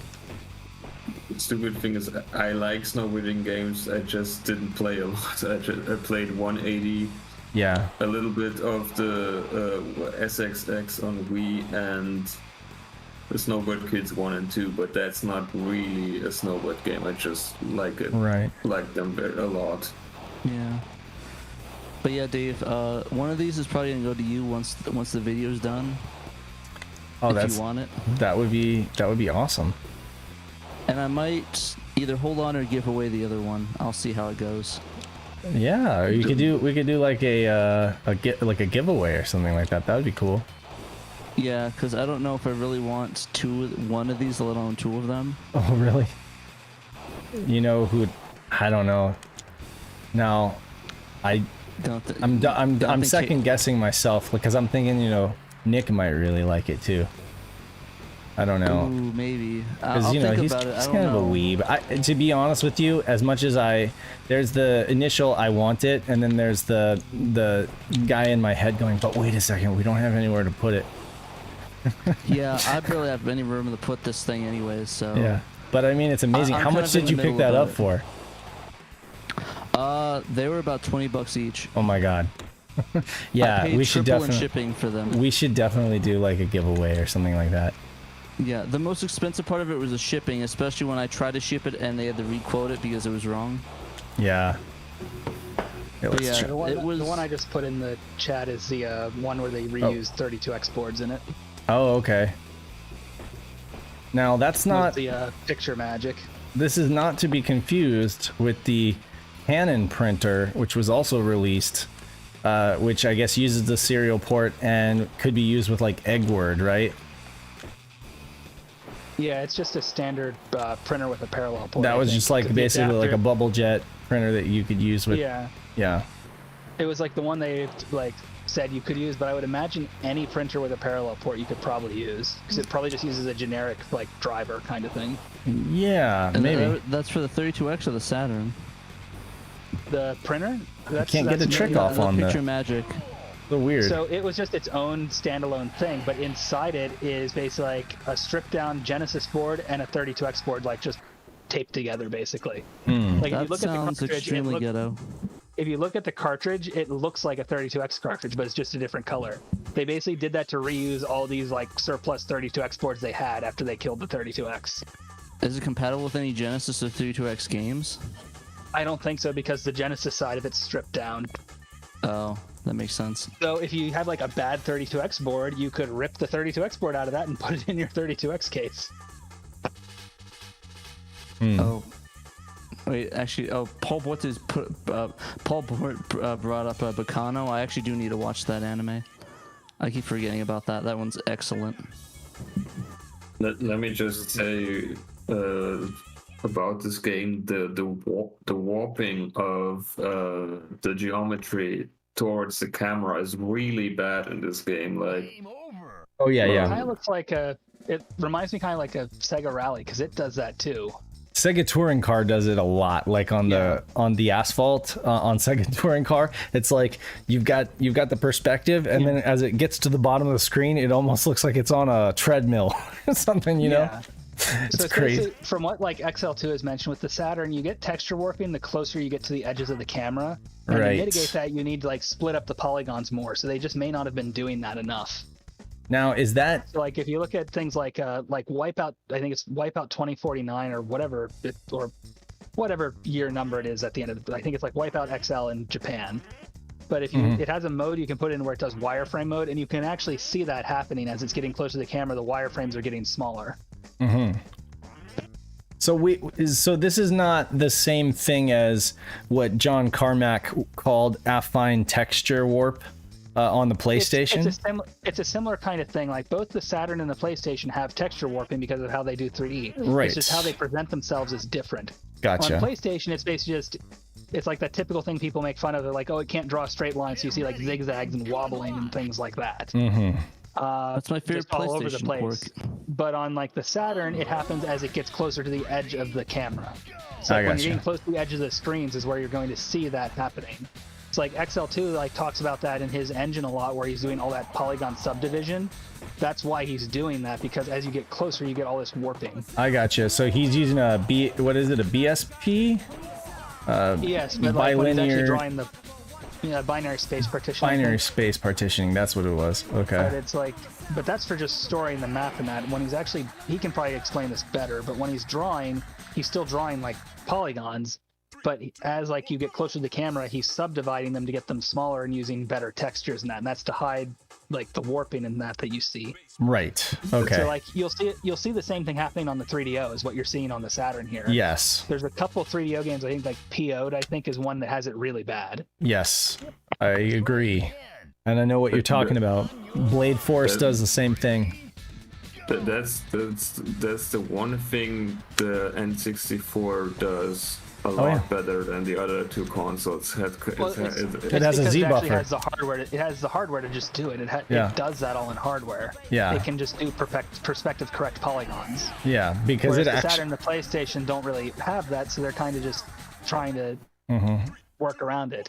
They're And that's why creating. they're faster at doing it, but it comes with that cost. Yeah. I just wish the N64 had like crisp text textures without any of the stupid overlay and an RGB output. Like if they had done that, N64 would. Well, it does basically now, be right? perfect. after the even release. with RGB out, the N64 still looks blurry. Yeah. The problem is you have to turn off all that stuff. You have to Yeah. turn off the anti-aliasing. You have to turn off the filtering. But the problem is it's so limited by cart space and texture RAM that you end up using these very low-res textures. So if you don't have that, it looks really bad. Mm-hmm. Yeah, I know it. It could have been brilliant if you had just the Z buffering and the good geometry, and then have like PS1 or Saturn style textures. It could have been really good, but it's again, sad to see. Okay, look at the bottom of the screen right here. That is exactly what happens in Sega Touring Car. The bottom just kind of like falls off. Engine. Yeah, could be. You know, because basically, I think Touring Car is using the Sega Rally engine, and you see it happen in Sega Rally, but not as bad. Not as so they may bad. have been subdividing better in Sega Rally. Yeah. And look at I wouldn't be surprised if it's the same engine, because Sega was known for kind of handing out some of their engines like that.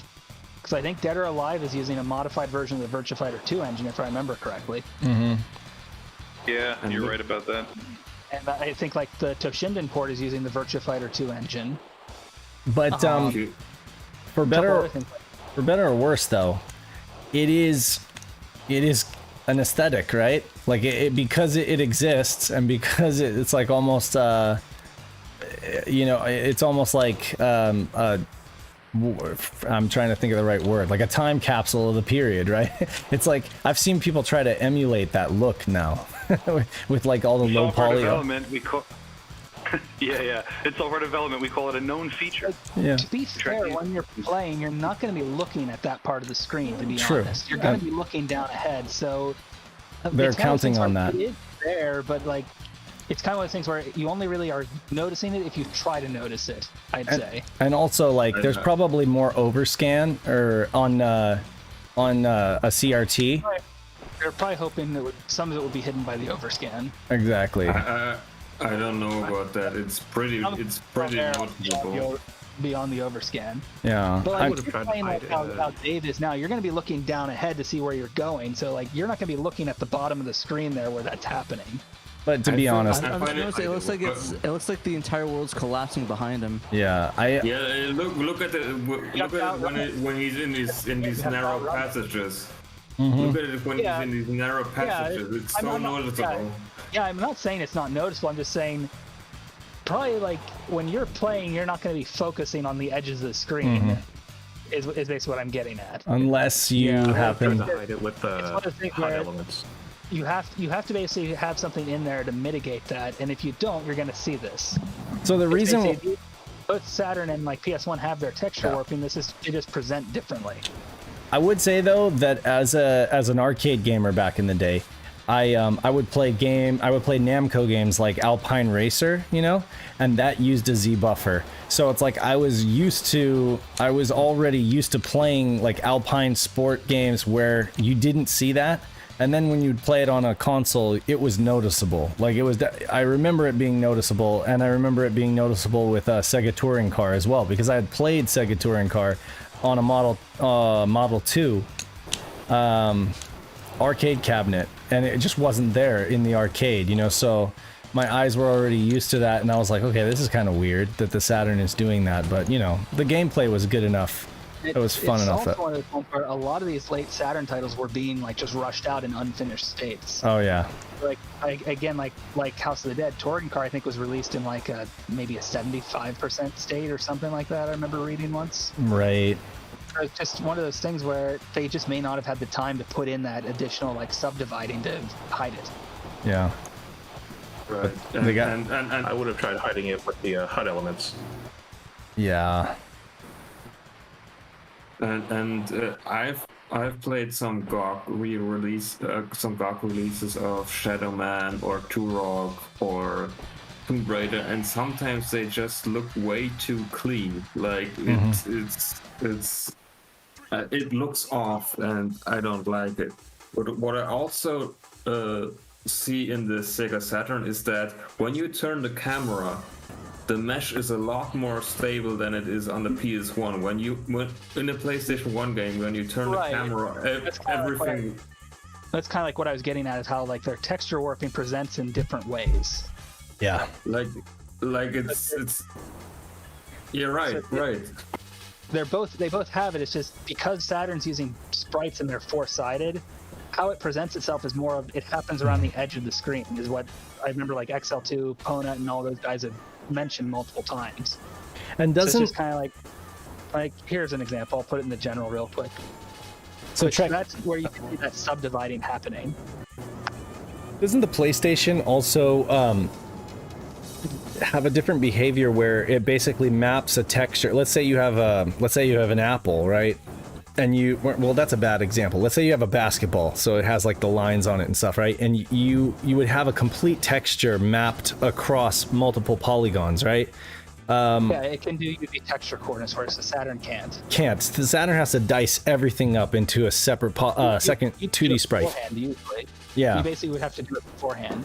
Gotcha. So yeah. the sprite is effectively the polygon. Yeah. And then I mean that can, it's like a blessing and a curse because that helps with some of the warping issues. And then of course like in XL2's case, he's able to even use that to his advantage and do all the cut it up into really small pieces like you said. But I mean with the PlayStation, you'd get up against a wall like in Tomb Raider or something like that, and it would just like warp the heck out of the texture, right? Because that texture is mapped across all those polygons, and then if the polygons warp, the texture warps. So it's interesting. Yeah, it's basically they both have it. They just present. They just exactly. They manifest Saturn, in a different way. Saturn's kind of I'd say from what I've heard from XL2 and others, Saturns can be mitigated a little easier by doing the subdividing as you get closer to the edge of the polygon of the screen. Cool. Well, I'm glad that's who knows, maybe that'll become a de facto technique that more people use in homebrew stuff. Yeah, and like I said, it was one that was used back then. Like if you look at the Wipeout XL video, you can see it happening in the wireframe mode. Right. I noticed that. Yes. We had to use it in. Sorry. We had to use it in scenario because also if you don't subdivide stuff and all the vertices are off screen, faces will just not draw. It's stuff will just randomly disappear.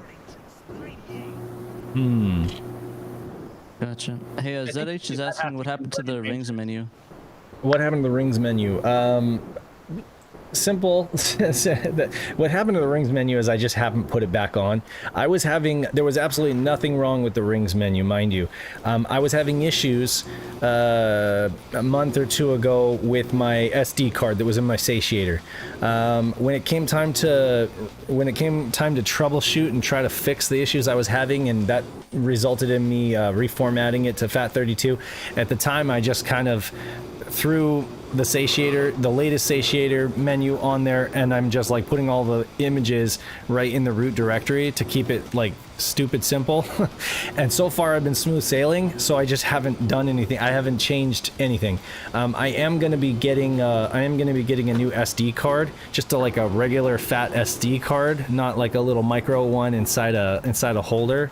I just want to cut out any variables for failure, but I'm going to grab a better SD card, like a large one that I can fit more images on, and at that time I'll just go ahead and put rings on there, and I will put all of the images that I want to go on that drive. But at this point I've just been cherry picking images from redump and dragging them and dropping them onto the device.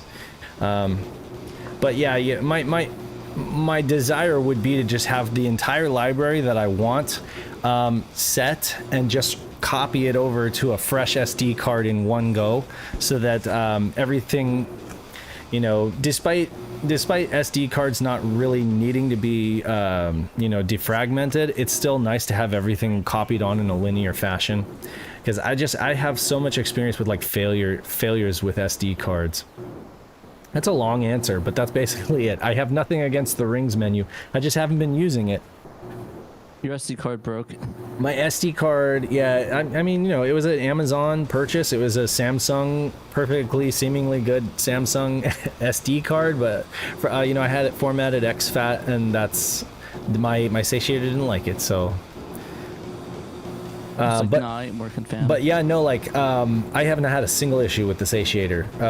Haven't had a single issue with the satiator for now the last couple months, and I'm gonna knock on wood right there. But after saying that, yeah, knock on Saturn. I did have my battery die in my Saturn, of course, so I lost all my saves, but I had everything backed up using Slinga's backup copier, so that was great. Yeah, so I had my battery die, and I can confirm that the satiator won't load. It won't boot up when you have a dead battery. So that is true, but I was able to replace the battery, obviously, and yeah, back to working great. I think we need to wrap this. Yeah, I think we need to wrap this because I got to wake Junie up, and I got a lot more prepping for this this vacation that I'm supposed to take. Sounds good. And somebody's computer fan is... Oh no, somebody's AC is going crazy. Let's see when again. Burns Ends, where are you? Where are you located? Are you in a server? I'm in Florida. Oh, you're in Florida? Okay, so is it really hot down? Is it really hot down there? Yep. Yeah. Sorry, I don't know why. This has never happened before. Yeah, no worries. I mean, never has it happened before with me either that Pat has been like, you're cutting out, Dave. So Discord must be doing something interesting today. In fact, Discord was just updated. Now that I come to think about it, I just had a Discord update. So thank you, Discord, for breaking what didn't need to be, for fixing what wasn't broken. Because all of a sudden today I'm having audio issues with Pat being able to hear me, and that's never been the case. So I don't know. Speaking of awkward noises, I was listening to the SHIRO show on like a podcast version. I never realized, but like every like 10 minutes or so, there's a high-pitched beep that comes out of like I guess it's like from the background noise of like the televisions when they're turning off. Huh. Like the static. Yeah. Oh. Weird. I guess it's because I'm still a bit younger than you guys. I can still hear that. Oh, range it's probably of, it's probably your CRT, Dave. My CRT? Maybe. You know how like you hear that almost like the fuzzy noise of like a CRT when they right. We're talking about the SHIRO show, right? Yeah. For some reason, I can always hear a high pitched beep. Are you sure it isn't every couple of minutes? Are you sure it isn't this? Hold on a second. Like that stinger that goes as a transition between. Yeah, that's probably. Yeah, you're hearing the stinger. So like that's yeah, and there's a sound. It's like a video stinger, you know, that I use between transitions in OBS. So yeah, it is. It's like the white noise. It's like the white noise sound. It might be that, but the thing is, I was just saying it might be that, but sometimes it happens when it's not a transition, which is a little weird. That is weird. That's not supposed to happen. And you're talking about this is not on our regular podcast that we release once a month, right? This is just on the SHIRO show. Yeah, I'll try and find a segment when you when you guys re-upload the SHIRO show. I remember when you guys were talking about Imaginary Ray Earth being like $1,000. Yeah, I heard that same beep in the background. I know it was not a transition. Oh, interesting. Okay, yeah. Let me know. We'll troubleshoot it out. Yeah, if you could send me a time code for that, I'll take a look at it. Yeah, for sure. See if you can find the time code for that. Yeah. It kind of sounds like when you turn on a Dreamcast and you hear that beeping noise. Now, there was an episode where my Dreamcast the controller fell off the couch that I'm sitting on, and the VMU fell out or something like that, and then it went beep, like right in the middle of Pat talking. So I know that happened, but yeah, send me the time code and we'll figure out what it was. If it was a day, if we did a stream, did we do a Dreamcast game in that stream, or was it a Saturn one? No, it was a Saturn one. It's a very constant noise. Yeah. Okay. Well, we'll figure it out. Yeah. We will figure that out and hopefully try to sort that out, because I don't like. I definitely want to get everything perfect. Yeah, I want to get everything perfect. And, there is also, like, when I start this gameplay segment, there's like a little intro music that actually does fade out and kind of plays low. And if I forget to turn that off, sometimes that can clash with the actual game music. So it's a work in progress. I will be honest with you guys. We're just kind of like you guys. We just decided to do this thing, and it's completely unscripted. The only like script that we have is like basically the website. We're scrolling the website and we're just talking about stuff. So I can honestly say that this is very much like off the cuff. effort by both Pat and I to like, you know, bring you guys the news, and we're learning as we go. So yeah, we're definitely willing to try to like troubleshoot stuff and work on the production value so that we get that stuff out. We don't want to annoy folks with like weird sounds and stuff. I mean, I do. Yeah, no, Pat, he just wants to irritate everyone, right? That's my job. That's why they hired me. Yeah. You're getting paid? Yeah, no. that's his job. He's working for peanuts. We'll get that Patreon. He's working for peanuts basically. No, yeah, we don't have any kind of monetization right now. This is literally a hobby for us. But you know, this is what I would be doing anyway because we're like Saturn fans. You know, that's what we do. I mean, Derek spent like 3 months working on a Soccer Wars game and didn't make a dime on it, right?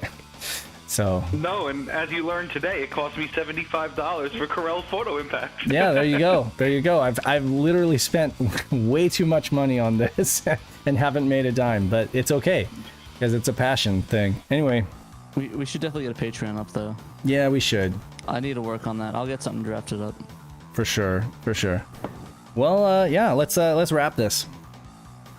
Sounds good. All right. Well, thanks you guys for watching the SHIRO Show live stream, and for people that stayed for the whole thing, thanks for watching the news segment. Hopefully I guess we're gearing up for the Winter Sportscast, or no, the Extreme Sportscast. Mm-hmm. So that'll be coming out soon, but actually you should just call it Winter Sports because that's what it is. There isn't a single other game on there. It's all Winter Sports. All right, Winter Sportscast then it is. Yeah. But yeah, thanks for watching, guys. We'll see you next week. See you next week. Peace out. Until next time. Down. You must play SEGA Saturn. See you guys later. Must.